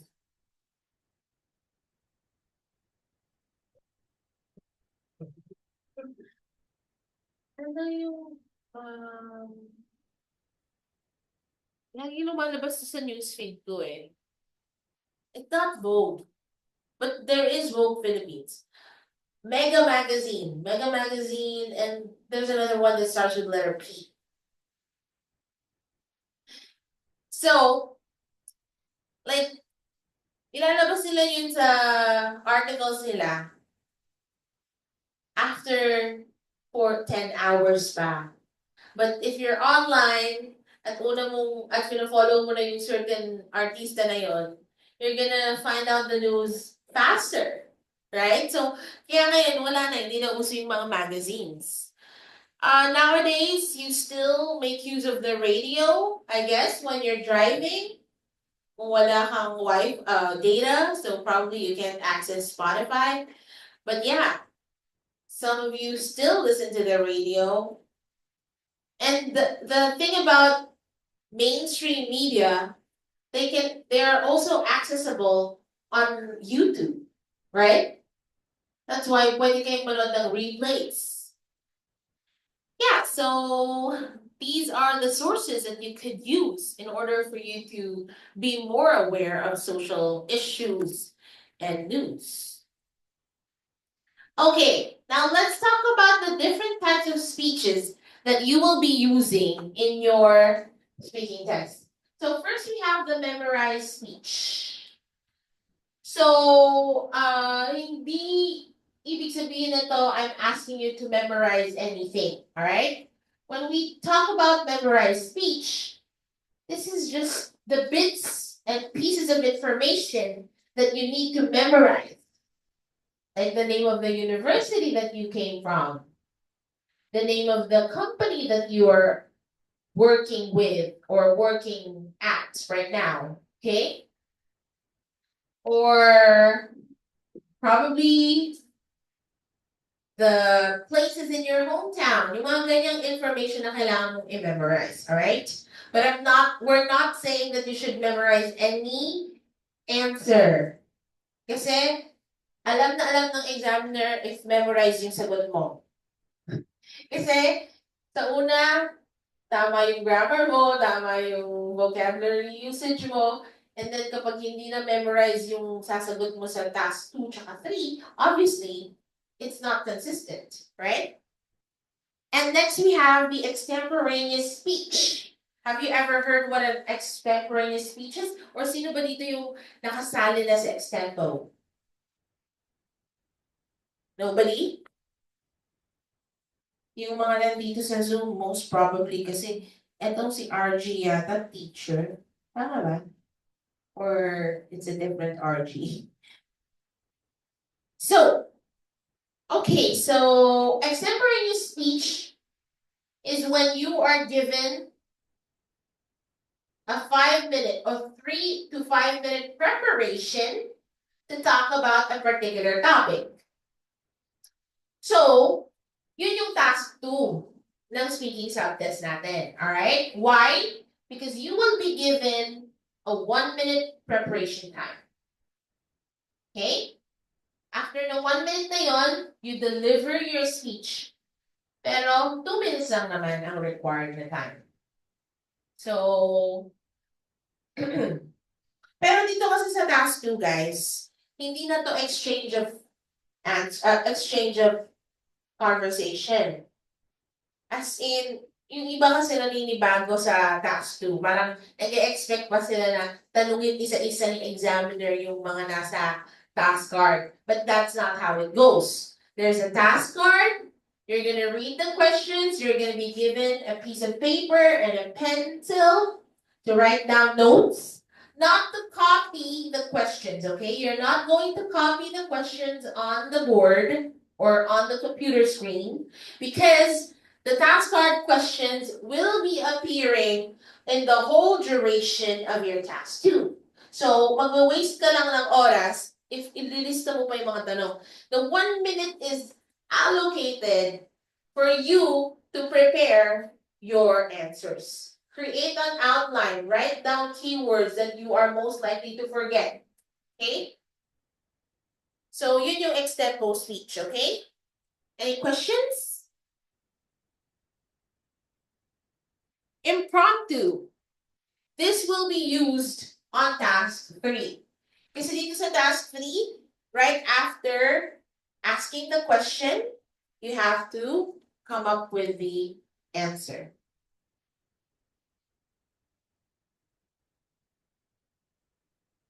Okay. For example, some questions on task 3. What do you think are the qualities of an educator? Can you discuss the advantages and disadvantages of online shopping? So, syempre, pag gano'n, paghandaan nyo na rin yung advantages and disadvantages ng mall shopping. Kasi most likely, yun na din yung itatanong na kasunod. Okay? So, dito matetest kung gaano ka ka-organize sumagot. That's why, give an answer, reason out, and give an example. And then move on to your next point. Okay? For example, what do you think are the qualities of a good educator? Being an educator is a job that I really look up to because it's known as the most noble job in the industry. So I believe that an educator should be intelligent, committed, and resourceful. Teacher po kayo? Ang galing yung sumagot eh. Oo nga, resourceful. Okay, intelligent, committed, and resourceful. Okay? Ngayon, after ko sabihin yon, discuss ko isa-isa. Alright? Intelligent. Of course, an educator is a role model. An educator should always be confident with what they say. So it means the educator should always be updated with current news and should master their lessons ahead of time. And next is being committed. So being an educator is one of the toughest jobs in our society, and it requires a lot of commitment. Because an educator may encounter different students, but the educator should be committed in helping the student achieve their academic goals, despite the challenges that he or she faces. And lastly, an educator should be resourceful because I believe being proactive and innovative is a very important skill, are very important skills that an educator should have, especially in this modern age that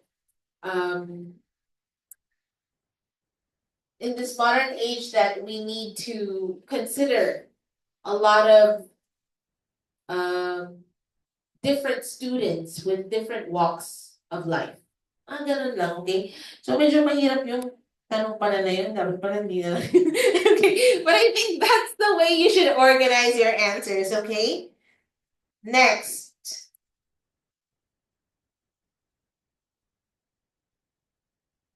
So we have informative speech, persuasive speech, and demonstration speech. So informative speech is, yun nga, yung mga pwede mong isagot sa task 1 because you're informing the examiner about facts about you. Okay? Next is persuasive speech. So, dito yan madalas sa task 3. Because on task 3, questions are like, what is your opinion on a certain issue?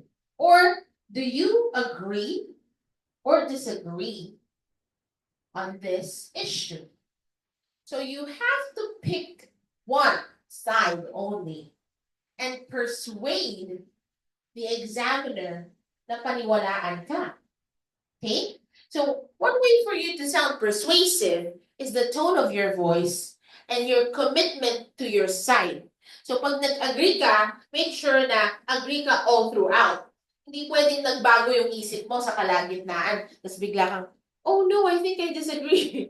Siyempre, wala ka ng, yung consistency mo, wala na, right? So you're not going to make an effective persuasive speech if you keep changing your answers.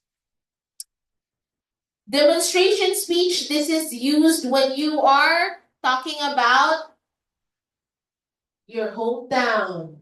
Or may mga tanong din na describe your home. Describe your hometown. Or ano ba ba? Saan pa ba magagamit yung demonstration speech? When you're giving instructions. Yan yung demonstration speech. So you have to be prepared kasi hindi mo rin talaga alam what are the questions that will come out. Okay?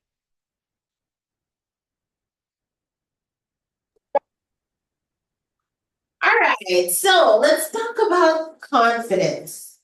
This is one of my favorite things to talk about. Confidence is key. When learning how to think on your feet, when you are presenting information, giving an opinion or providing suggestions, make sure that you know what you're talking about. Okay? And make sure that you appear confident. But of course, how can you build confidence if you're not familiar with the situation? Okay? That's why we are advising all students to be able to attend at least 10 coaching sessions before you take your exam. So, take note of the term at least. Ibig sabihin, hindi sana bababa sa 10 before you take your exam. So, nabilang nyo na ba kung ilan na yung coaching sessions na attendan nyo? I think you've already had 3 or 4. 2 with me, right?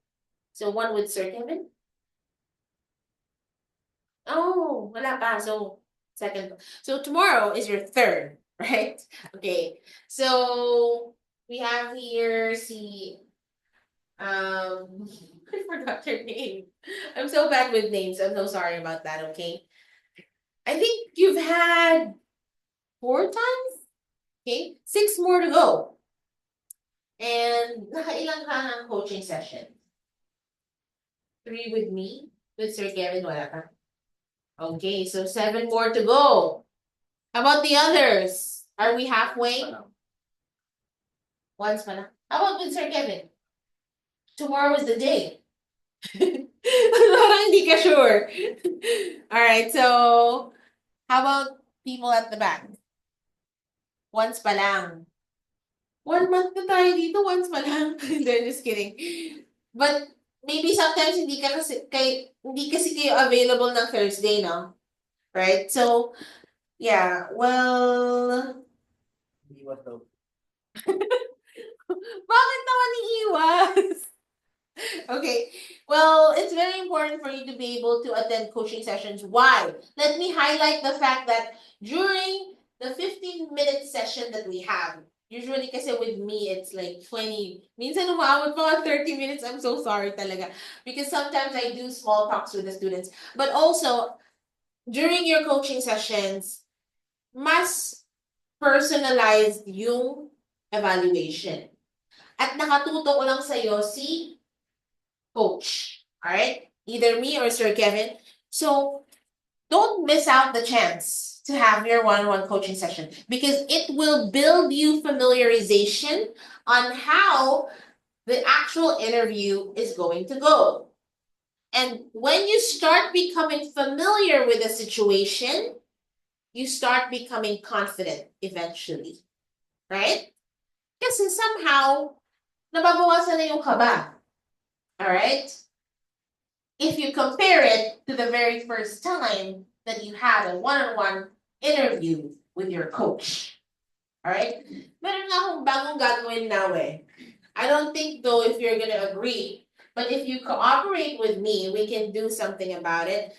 I feel like for those who are going to have their first coaching session with me, I want you to keep an audio record of your performance. And then let's compare it to your 10th time attending the coaching session. Kung kaya pang umabot ng 10th time. Pero ikaw, Ronald, ilang beses ka na nakabot ng coaching? Tatlo po sa inyo, tapos isa kay Sir Ken. Okay. So, that's a total of 4. Tomorrow, you still have a chance. Panglima mo bukas. Halfway through. Kasi mag-exam na siya eh, so hindi na niya makakomplete yung 10. Alright? So, ano yun, ma'am? Once a week lang naman yung nakaschedule yung one-on-one coaching session. So, every Thursday, may one-on-one coaching sessions tayo. But if you're lucky and I'm here, every time na nandito ako, I still give time sa students na, halimbawa, hindi na sila maka-attend ng Thursday, ina-accommodate ko na yung coaching session sila. However, today is an exemption. Kasi nga, no. Joke lang yun. I mean, gusto ko din naman makita si Richard Gutierrez, pero mas importante yung work ko. Kasi may hinahabol akong work today. Feel ko matatraffic ako dun sa Gapan. So, I need to be fast. Well, hindi ako pwedeng magstay ng Cabanatuan ng sobrang tagal. So anyway, confidence is key. I know not everyone has confidence, especially in speaking. Okay? I understand that. Baka kasi naka-affect yung mga childhood experiences natin or yung mga traumatic experiences natin or probably in the household, you're not used to opening up or communicating your thoughts. Even in your own language, right? Very nonchalant yung personality mo, talaga, right? So that's why you need to build your confidence. And if this is the only avenue for you to build your confidence, then make the most out of it. Attend all the coaching sessions that you can possibly attend. Okay? So sa mga gusto, may mga nagtatanong din kasing students, paano bang hindi ako nakapunta ng coaching session? Pwede ba ang virtual? Hindi pwede. Kasi syempre, we're only here on Wednesdays, Thursdays, Fridays, Saturdays. 4 times a week, right? So whenever we're here, we can accommodate the coaching sessions. Kay Sir Kevin kasi, kung sino lang yung pumunta, yun lang yung pwede niya accommodate. But for me, pag ako yung natatapat ng Thursday, may mga nag-PM sa akin na, ma'am, hindi ako makapunta, ang layo, or traffic, ganyan. So, within the window, from 9 a.m. to 2 p.m. na nakakapag-coaching ako, I accept the calls virtually. Kasi wala talagang magawa yung ibang students, nasa malayo sila, right? But only within that window. Pero like, if it's not part of my working hours or community or Kevin, we can't really accommodate it because we also have evening jobs pa.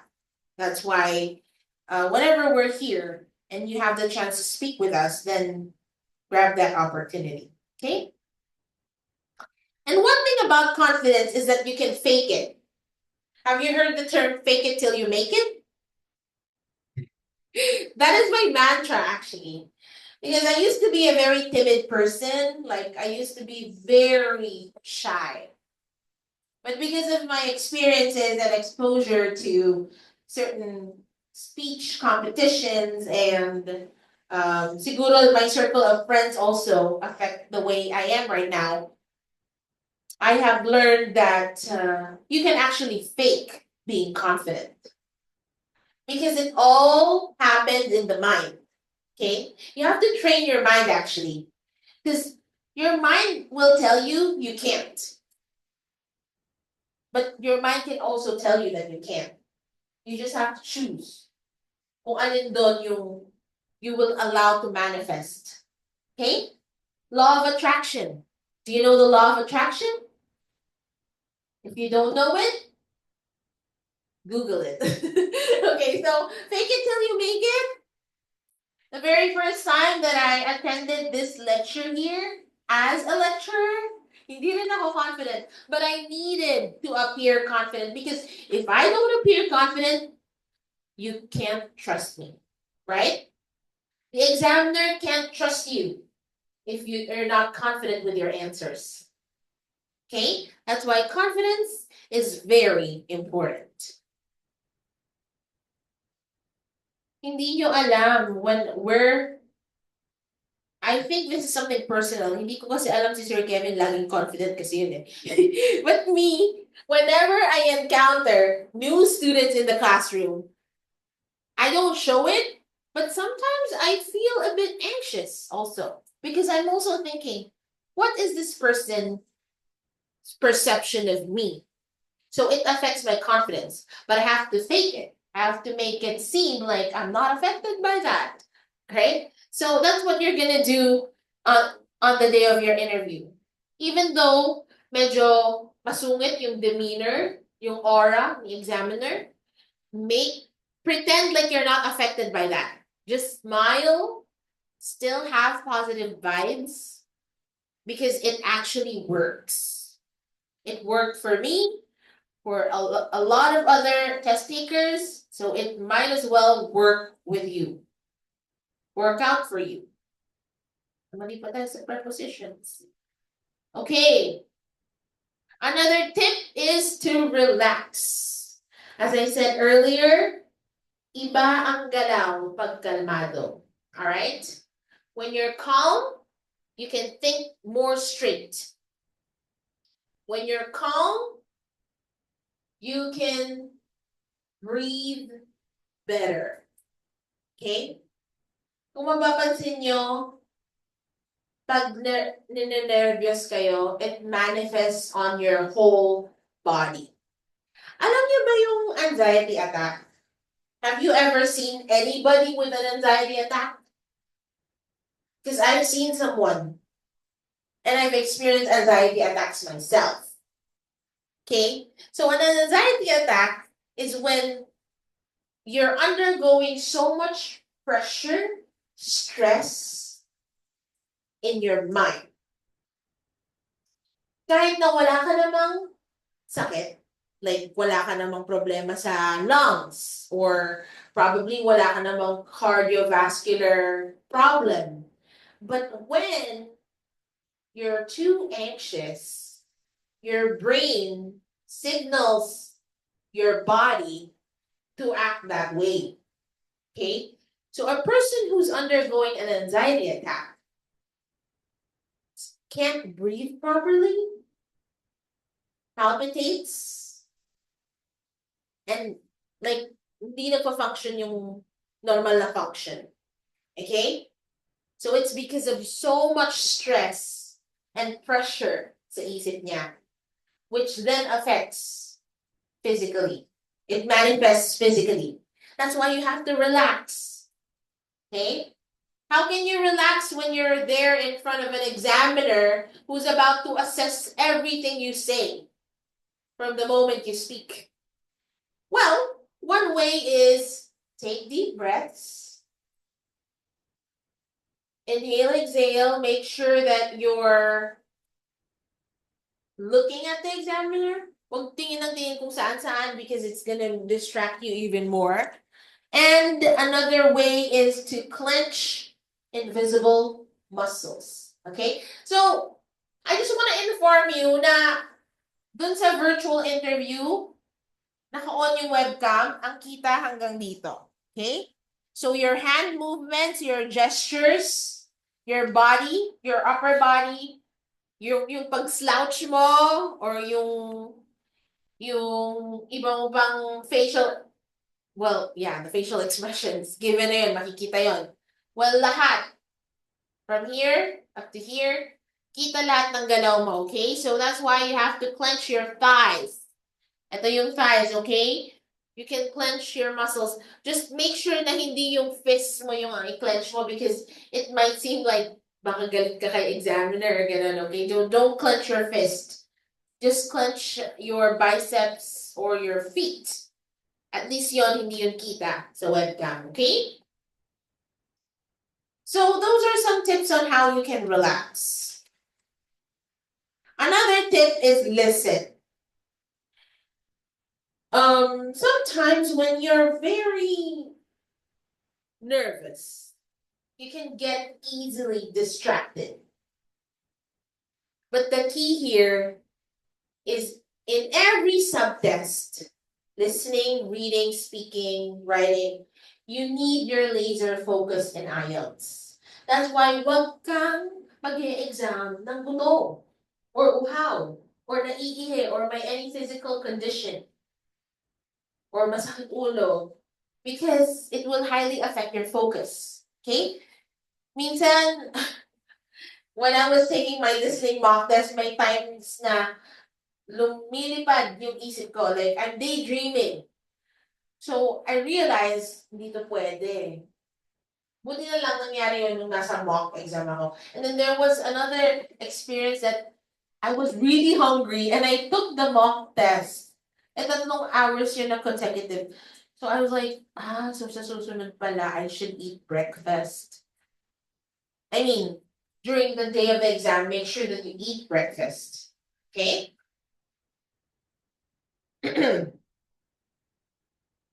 Critical to thinking on your feet. Make sure that you fully understand the question. Yan. If you have kahit katiting na doubt on how you understood the question, you have to ask for repetition. Kasi baka yung unang pagtanong is actually not the correct way of how you understood the question. That's why wala nang masama if you ask for repetition, right? If you ask for repetition, mas makakapag-isip ka ng isasagot, or mas maiintindihan mo. The questions will be more clarified, right? So, there you go. You have to ask for repetition, because you have to make sure that you understand the questions 100%. Huwag tayo munang mag-assume na yun, kung may slight doubt kang nararamdaman, okay? Remember that a person is asking a question because she is interested.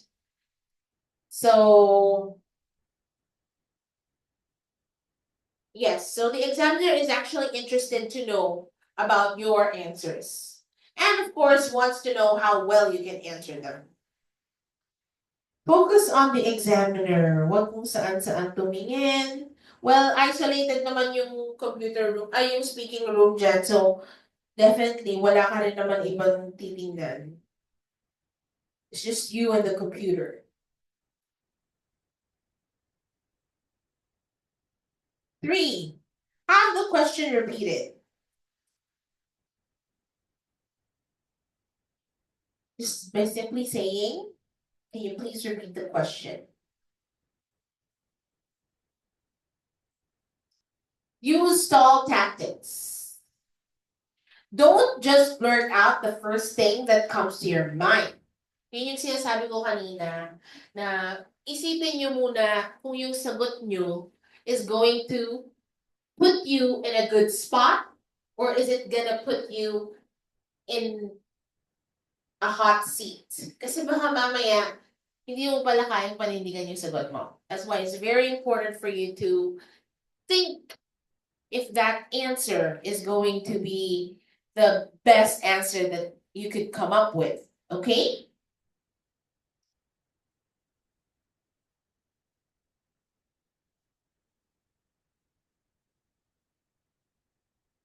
Tip number 5, stick to one point and one supporting piece of information. Okay. There's a high chance for you to get confused sa mga itatanong sa'yo.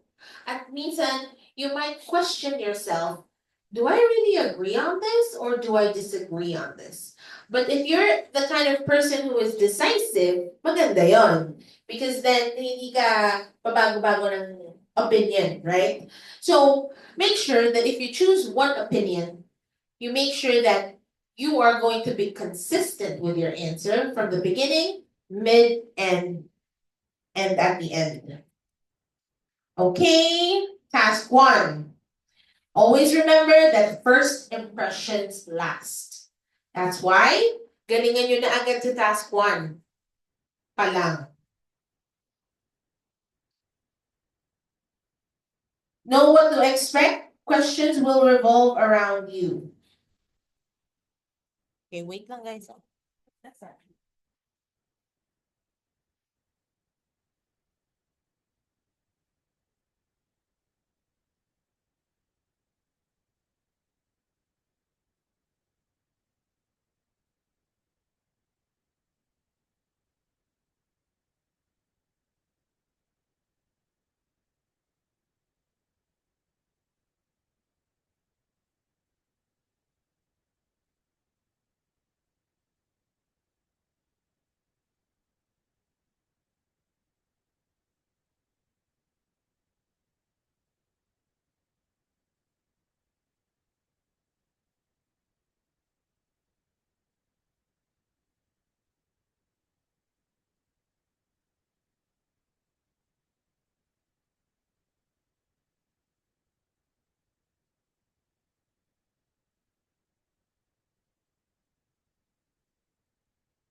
Okay, let's continue. All right. Let's take a look at the common questions and we'll come out on task 1. What is your name? Hi, my name is Shannon Astino. You can call me Shan or Shannon for short. Are you working or are you studying?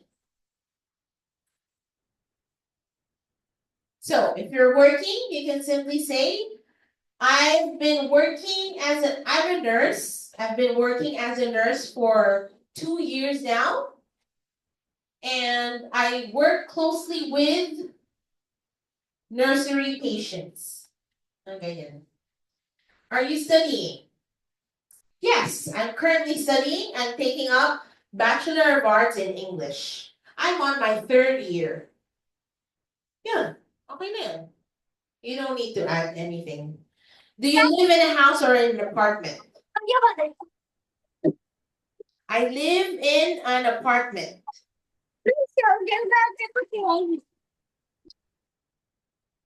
I live in an apartment and I live with my spouse and our 3 children. Okay? Or pwede mong dagdagan ng, yes, I live in an apartment. It has 3 rooms. Laman naman ng apartment. 3 rooms and a living room. And it also has 1 bathroom. Okay? We've been living in an apartment because our 3-story house is still under construction. Mga ganun. Okay? Invento ko lang yun, guys. Huwag kayong naniniwala sa akin. Okay. Task 1 questions breakdown. Your likes and dislikes. What's your favorite food? What's your favorite hobby? Do you like listening to music? What kind of genre are you into? Who's your favorite music artist? Do you like watching movies? Do you like watching series? What kind of series do you like? What are the specific genres that you're into? Who's your favorite actor or actress? Yan, yung mga ganyang tanong. And it will also ask on task 1 questions such as your past experiences, your present condition, and your future plans will be asked. That's why you have to make sure that you use the correct verb tenses all the time. Hobbies and interests. Have you ever... Can you name some luxurious experiences or hobbies? So yan. What are the hobbies that you're interested in? Okay. Know the following facts about yourself. Siguro naman alam mo na yung name mo. Your name, your work, residence, shopping. How often do you go shopping? Who do you like to go shopping with? Where do you like to go shopping? Do you prefer online shopping or mall shopping? Leisure activities. Ma'am, ano yung leisure? These are activities that you do on your free time, which have nothing to do with your job and have nothing to do with your studies. Leisure simply means your free time. Okay? Time spent on the internet. Yan. Dapat alam mo din yung mga sagot sa time spent on the internet. And then most probably, the questions could be, what's your favorite application? All right? Or on which application do you spend most of your time on? I recently downloaded this application called Uno. It's actually the card game Uno. Do you know Uno? It's very fun and exciting. And it actually brings me back to my childhood memories since Uno was already played back in the 1990s and early 2000, right? Pets, again, if you have pets, you can talk about your pets, your favorites.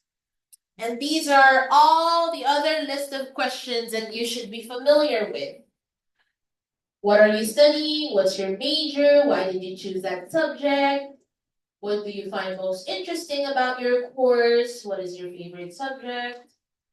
Okay, so don't worry, we will give you a copy of this list. You don't need to take photos or screenshots. Yan, work-related questions. What is your ideal job? Do you want to change anything about your current job? What are your plans for the future?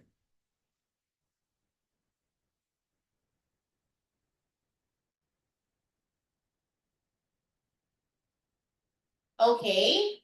Ito, you have to also know how to describe your hometown.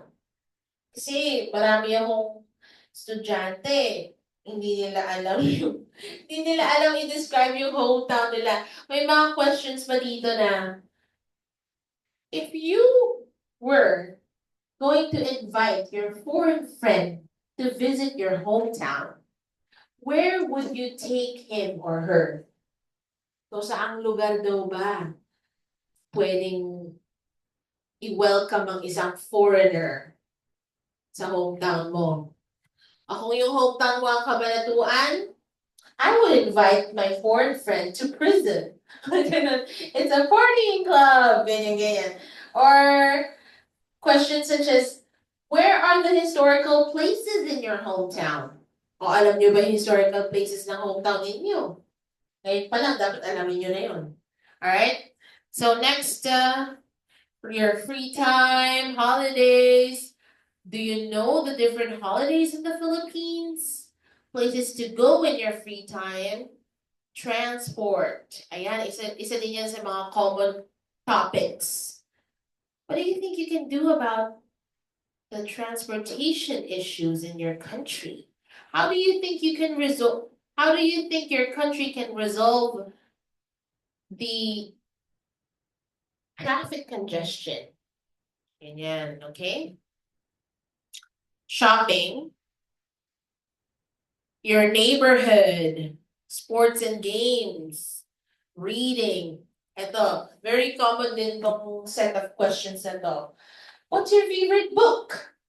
Ako po, hindi ako nagbabasa kasi. So how are you gonna get away with this? May mga common books tayo na probably you're familiar with. Ano na itong name ng book na to? So may isang nagsagot, sabi niya Bible. Do you think it's okay to answer Bible? Why not? Because it provokes topics about religion. So we have to avoid topics about politics and religion because you might be judged subjectively. Okay? May iba't ibang opinion tayo pagdating sa religion and sa politics. So, huwag nating hayaan na maging cause pa yun ng argument within the interview, okay? So, iwasan na natin yung mga ganong klaseng answers. So, do you know this book? The Law of Power. Ayan. It's a good book. I think you should order it. Kasi I'm gonna order it. Hindi ko pa nababasa, but everybody's recommending it. So probably you can also answer the law of power. It teaches us how to handle our emotions and make good decisions in life. Okay. So all these questions are typically used only to start the conversation. So probably 3 to 5 minutes, okay na, tapos na yung task 1. The examiner will tell you we will now proceed to task 2. Okay? So, before we move on to talking about task 2, these are some tips for task 1. Make sure that each question is answered by 2 to 3 sentences. The more you talk about each question, the more likely you are to ask more questions. So, ibig sabihin, pag hinabaan mo yung mga sagot mo, konti na lang yung itatanong sa'yo sa task 1. May iwasan mo ngayon yung iba't ibang questions. So, why is that better? Because it will save you effort na mag-isip pa ng kung ano-ano pang isasagot. That's by prolonging your answers on task 1. Okay? Ngayon, kapag maiksi yung sagot mo, baka umabot pa sa 9 questions ang itanong niya sa'yo sa task 1. So which one do you think is better? Ask you few questions and answer lengthy answers? Or the examiner asking you 10 questions? Which do you think is better?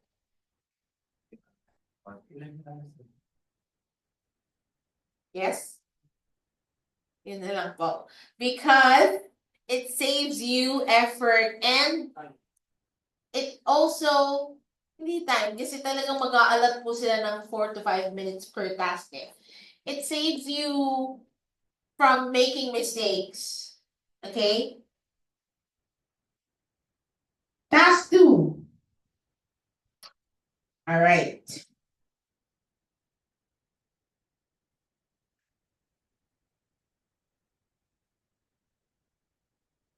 Let me show you some examples. Tell the examiner about the food you like the most. Your answer should include what this food is, how often do you eat this, where do you buy this, why do you like this food so much? Okay, so first of all, be mindful that you are only given a minute of preparation time. And you have to bear in mind that you have to talk for 2 minutes. If you extend, the examiner is going to tell you to stop. Not because mali yung sagot mo. It's because May limited time lang tayong sinusunod. Kaya mag-move on na tayo sa task 3. Okay? But you have to make sure that you are able to incorporate all these questions in your answer. Now, paano, ma'am, kung nasagot ko na lahat ng tanong na yan, pero may oras pa ako? Hindi ko pa na-reach yung 2 minutes. Keep talking about the topic, kahit wala na sa questions. Basta relevant pa rin sa topic, okay? Let me give you an example. Teka, hanapin ko na yung timer ko. To make sure na 2 minutes ako magsasalita.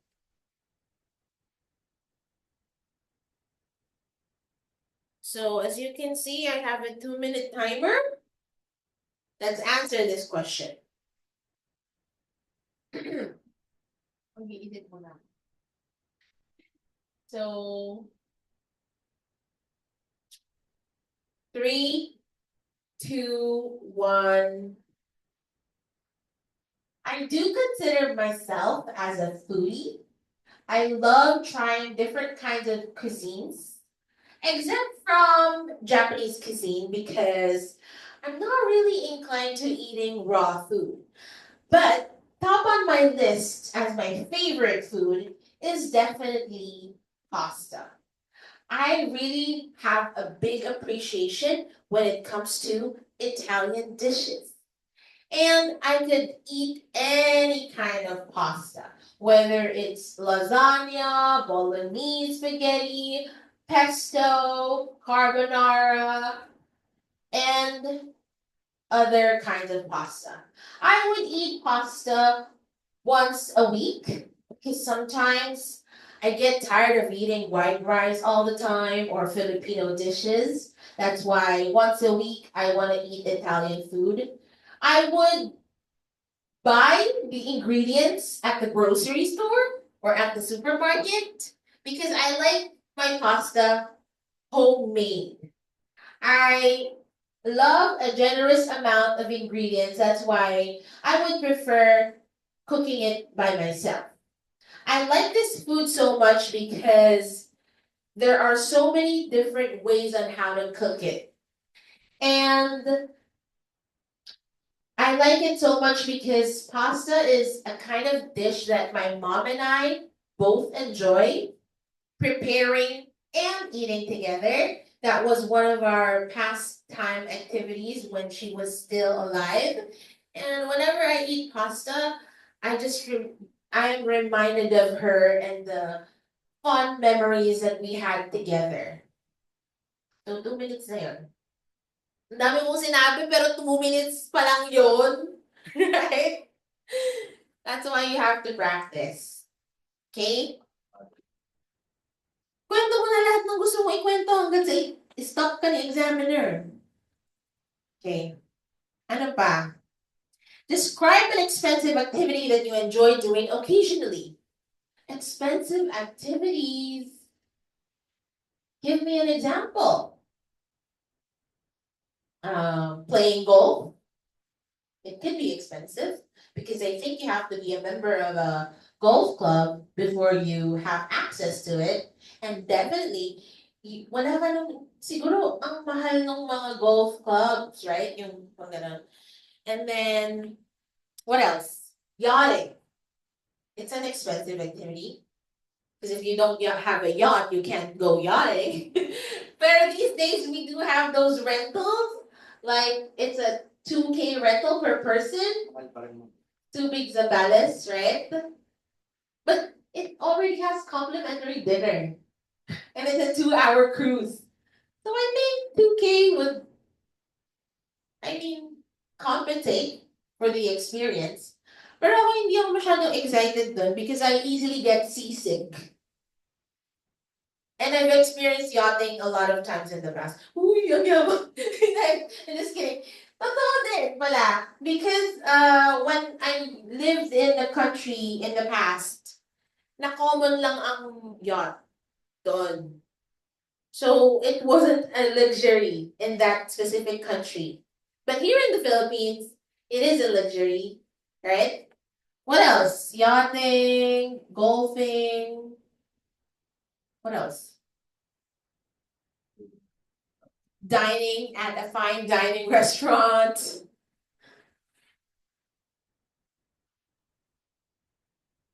traveling, it's an expensive activity.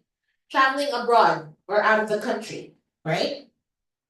And make sure, kung ang isasagot mo ay playing golf, kaya mo din panindigan yun Kasi baka mamaya you don't know what the golf things are named. For example, the golf cup or the golf course. Yeah, familiar ka sa mga names, right? The cart. Kung ano-ano pa. Kasi syempre, pag-uusapan mo yan, you will talk about it for the whole 2-minute duration. Okay? What, booking a stay at a 5-star or 7-star hotel. That's an expensive activity, right?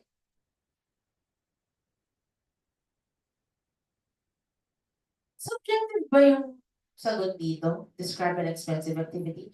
Kasi baka mamaya subjective din yun What if, for me, an expensive activity is not something that you consider expensive, right? For example, for me, yachting is an expensive activity, but for you, it's not because you're used to it. So it can be a little subjective. Siguro, depende na lang kung how you can exaggerate your explanation to make it sound like it's expensive. Because sometimes expensive does not only talk about the cost, but it also talks about the time that you allot in that specific activity. Describe a daily routine that you enjoy. Part of your daily routine that you enjoy most. I'm a busy person and I do have a lot of things in my plate. But one of my favorite activities during my day is making my own brewed coffee. So explain mo ngayon, how do you do that? Right? What is it? Where and when you do it? Who do you do it with? Explain why you enjoy it. Alright? Eh ba, ano ba yung part ng daily routine nyo na you enjoy the most? Taking a shower. It can be that, right? Singing in the shower. Okay. Because that's the only chance that I actually sound good in the shower. Okay, next. Describe a time when you had to regret for being polite. Ooh, this is a tricky question. Why is it a tricky question? Kasi, i-review mo yung masama mong ugali dito. Right? Because it says, describe a time when you had to regret for being polite. So, it's a bit of a difficult question, but if I were to answer it, I would say I used to be a people pleaser kind of friend. So I would never say no to my friends whenever they asked me to go out. I would always be available. But then I realized that it's taking a toll on me, on my mental health, because sometimes I would just be forced to do something that I don't really want to do. So one day I realized that I shouldn't always say yes to my friends. There are certain opportunities that I should also say no, especially when I really feel like I don't want to do something. So before, I thought that saying yes is showing politeness. But then I realized that you also have to say no at times if it has to protect your mental peace. Right? So, di pa tapos yung 2 minutes, so I can add. Probably I would say, I have this friend. That friend of mine would be very spontaneous and would ask me to go out every weekend. But then there was one time I just said no, but then my friend didn't take it so well, so he got upset. But then I kind of regretted being polite because I regretted going to that event. I regretted saying yes. So Clear ba yung explanation ko? Somehow. Hope so. So anyways, make sure that you follow this T3 rule.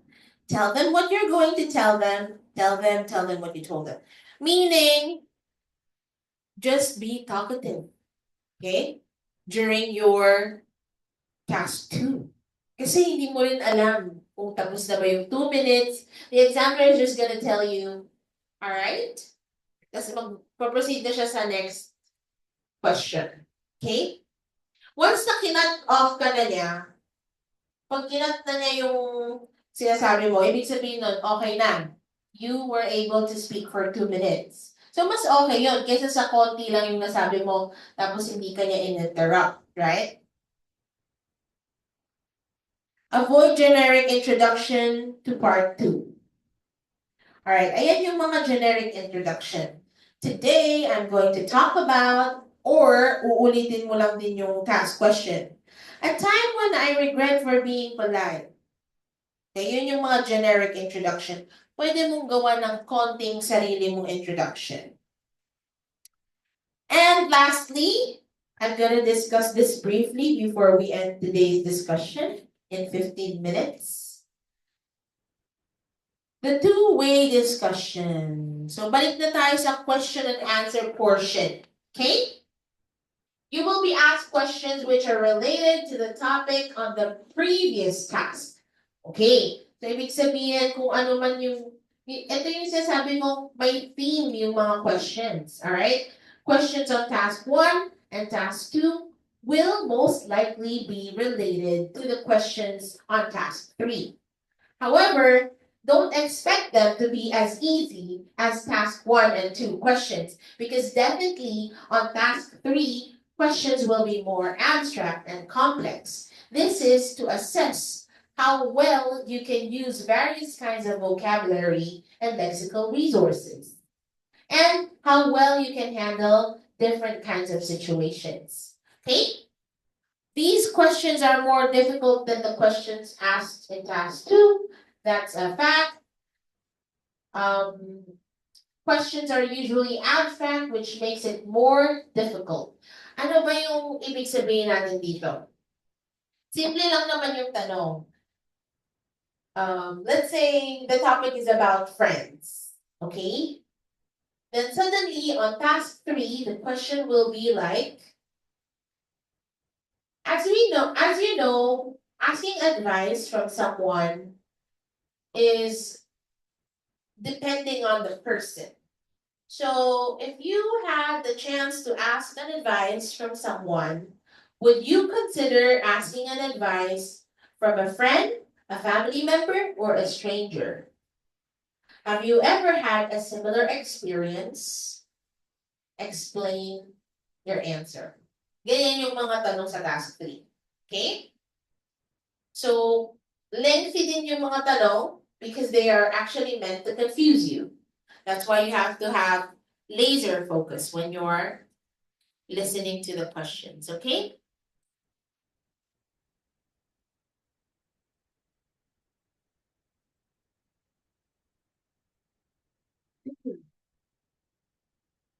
These are additional tips.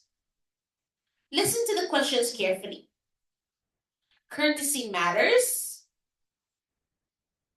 Your tone and the way you ask is very important. Answer immediately as soon as the question was asked. Ito, maraming nakakakuha ng mababang score sa speaking kasi ang haba ng dead air. So try to avoid dead air. Okay?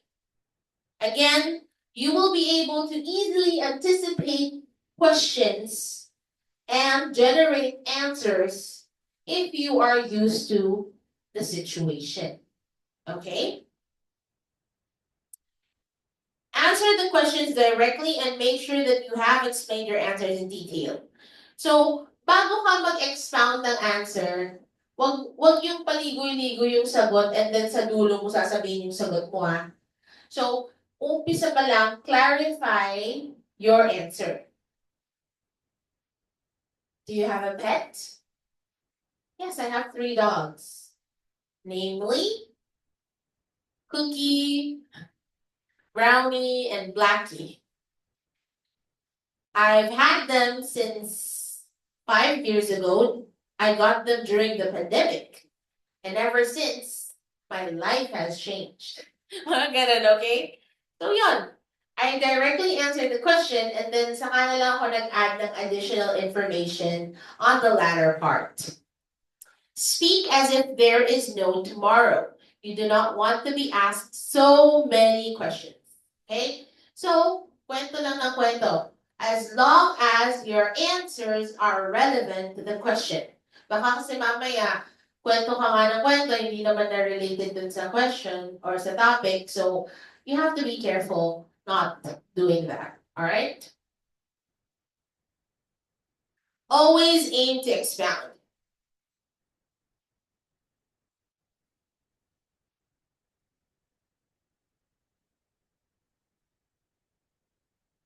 Okay. The most common problem is that sometimes your mind is flooded with so many ideas. That's why you have to learn how to control your thoughts. Okay? So, yung unang mag-pop sa isip mo, nasa palagay mo, kaya mong panindigan yung sagot at you're equipped with correct vocabulary about that specific topic, then go for that answer. But if you feel like your answer, yung ibang ideas sa isip mo, will take a toll on you, or you might not end up explaining it well, avoid those ideas. Okay? Like disregard them.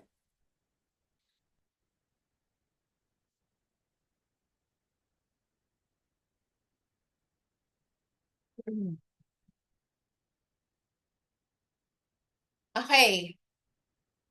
Nagkakaroon ba ng situation na nagiging emotional during the interview? Yes. Actually, a lot of students here in IELTS in Niner Cabanatuan, sa first few sessions namin, very emotional sila. Okay? Very emotional, especially when the questions are about parents or childhood memories or an event in your life that changed your life for good. Yung nano-nostalgic kasi sila eh. So the tendency is they become very emotional to the point na hindi na makasagot sa exam. Kasi umiyak na lang. Okay? Paano gagawin, ma'am, pag ganun yung nangyari? Naiiyak ka na lang talaga sa hirap. Well, you have to control your emotions. I'm not saying suppress your emotions, but don't provoke yourself to come up with an answer that you will end up crying. Okay? So, let's say yung tanong is pwede mo namang iwasan na maiyak, then do so. Because sometimes being too emotional can highly affect your speaking test. Hindi na maintindihan yung sinasabi mo kasi you're already crying and garal-gal na yung boses, right? So, you have to be careful with what you're going to start talking about. Hey, when you encounter questions about agree or disagree, this is one of the most effective outlines or methods that you could follow. This is the PREP method. Point, reason, example, and point. Point, reason, example, point. PREP. Okay? Ito yung example. Tell me something about a place where you want to spend your holiday vacation. So ito yung example. Malta is a wonderful holiday destination. Direct to the point yung sagot. Reason. It is a country drenched in history and offers an abundance of activities for travelers. This country has old churches, catacombs, and air raid shelters of Second World War. These are the reasons, okay? I would also like to take a dive at one of the many wrecks, or take a dip in one of the many beautiful inlets and bays. So examples. And definitely reiterate your point. Of course, these are just some of the things Malta has to offer. It really is a wonderful holiday destination. So there you go. This is the prep method. Point, reason, examples, and point. Another one. Tell me about a fruit that you eat every day. One of the fruits that I enjoy eating is a tangerine. I love the citrusy flavor of a tangerine, and I've heard that tangerines give a person vitamin C. Vitamin C. O, baguhin niyo yung tone niyo, hindi ganun na, kasi parang hindi ako sure sa sinasabi ko. Alright? So, one of the reasons why I love tangerines because it's a great source of vitamin C, which is essential for our immunity. No? Sasagot ko yun. Example, when I was down with a cold, my mom would give me a lemon juice and some tangerines to boost my immune system, and I was able to recover fast from my cold. That's why I believe that tangerines are not just delicious, but they're also very good for your immunity. So yun yung prep. Okay? All right, well, these are just more questions that are going to be asked on task 3. We do have a list of questions provided for you after this lecture, so don't worry, we will provide them. Okay? Well, that ends our lecture for today. I hope you learned a thing or two in preparation for tomorrow's one-on-one coaching session with Sir Kevin. So sa mga nasa Zoom, if you are available, please be here tomorrow at 9 a.m. so that you can be assessed and be given the chance to experience it face-to-face. I'll be ending this Zoom meeting as of now. See you guys on our next lecture or our next coaching session.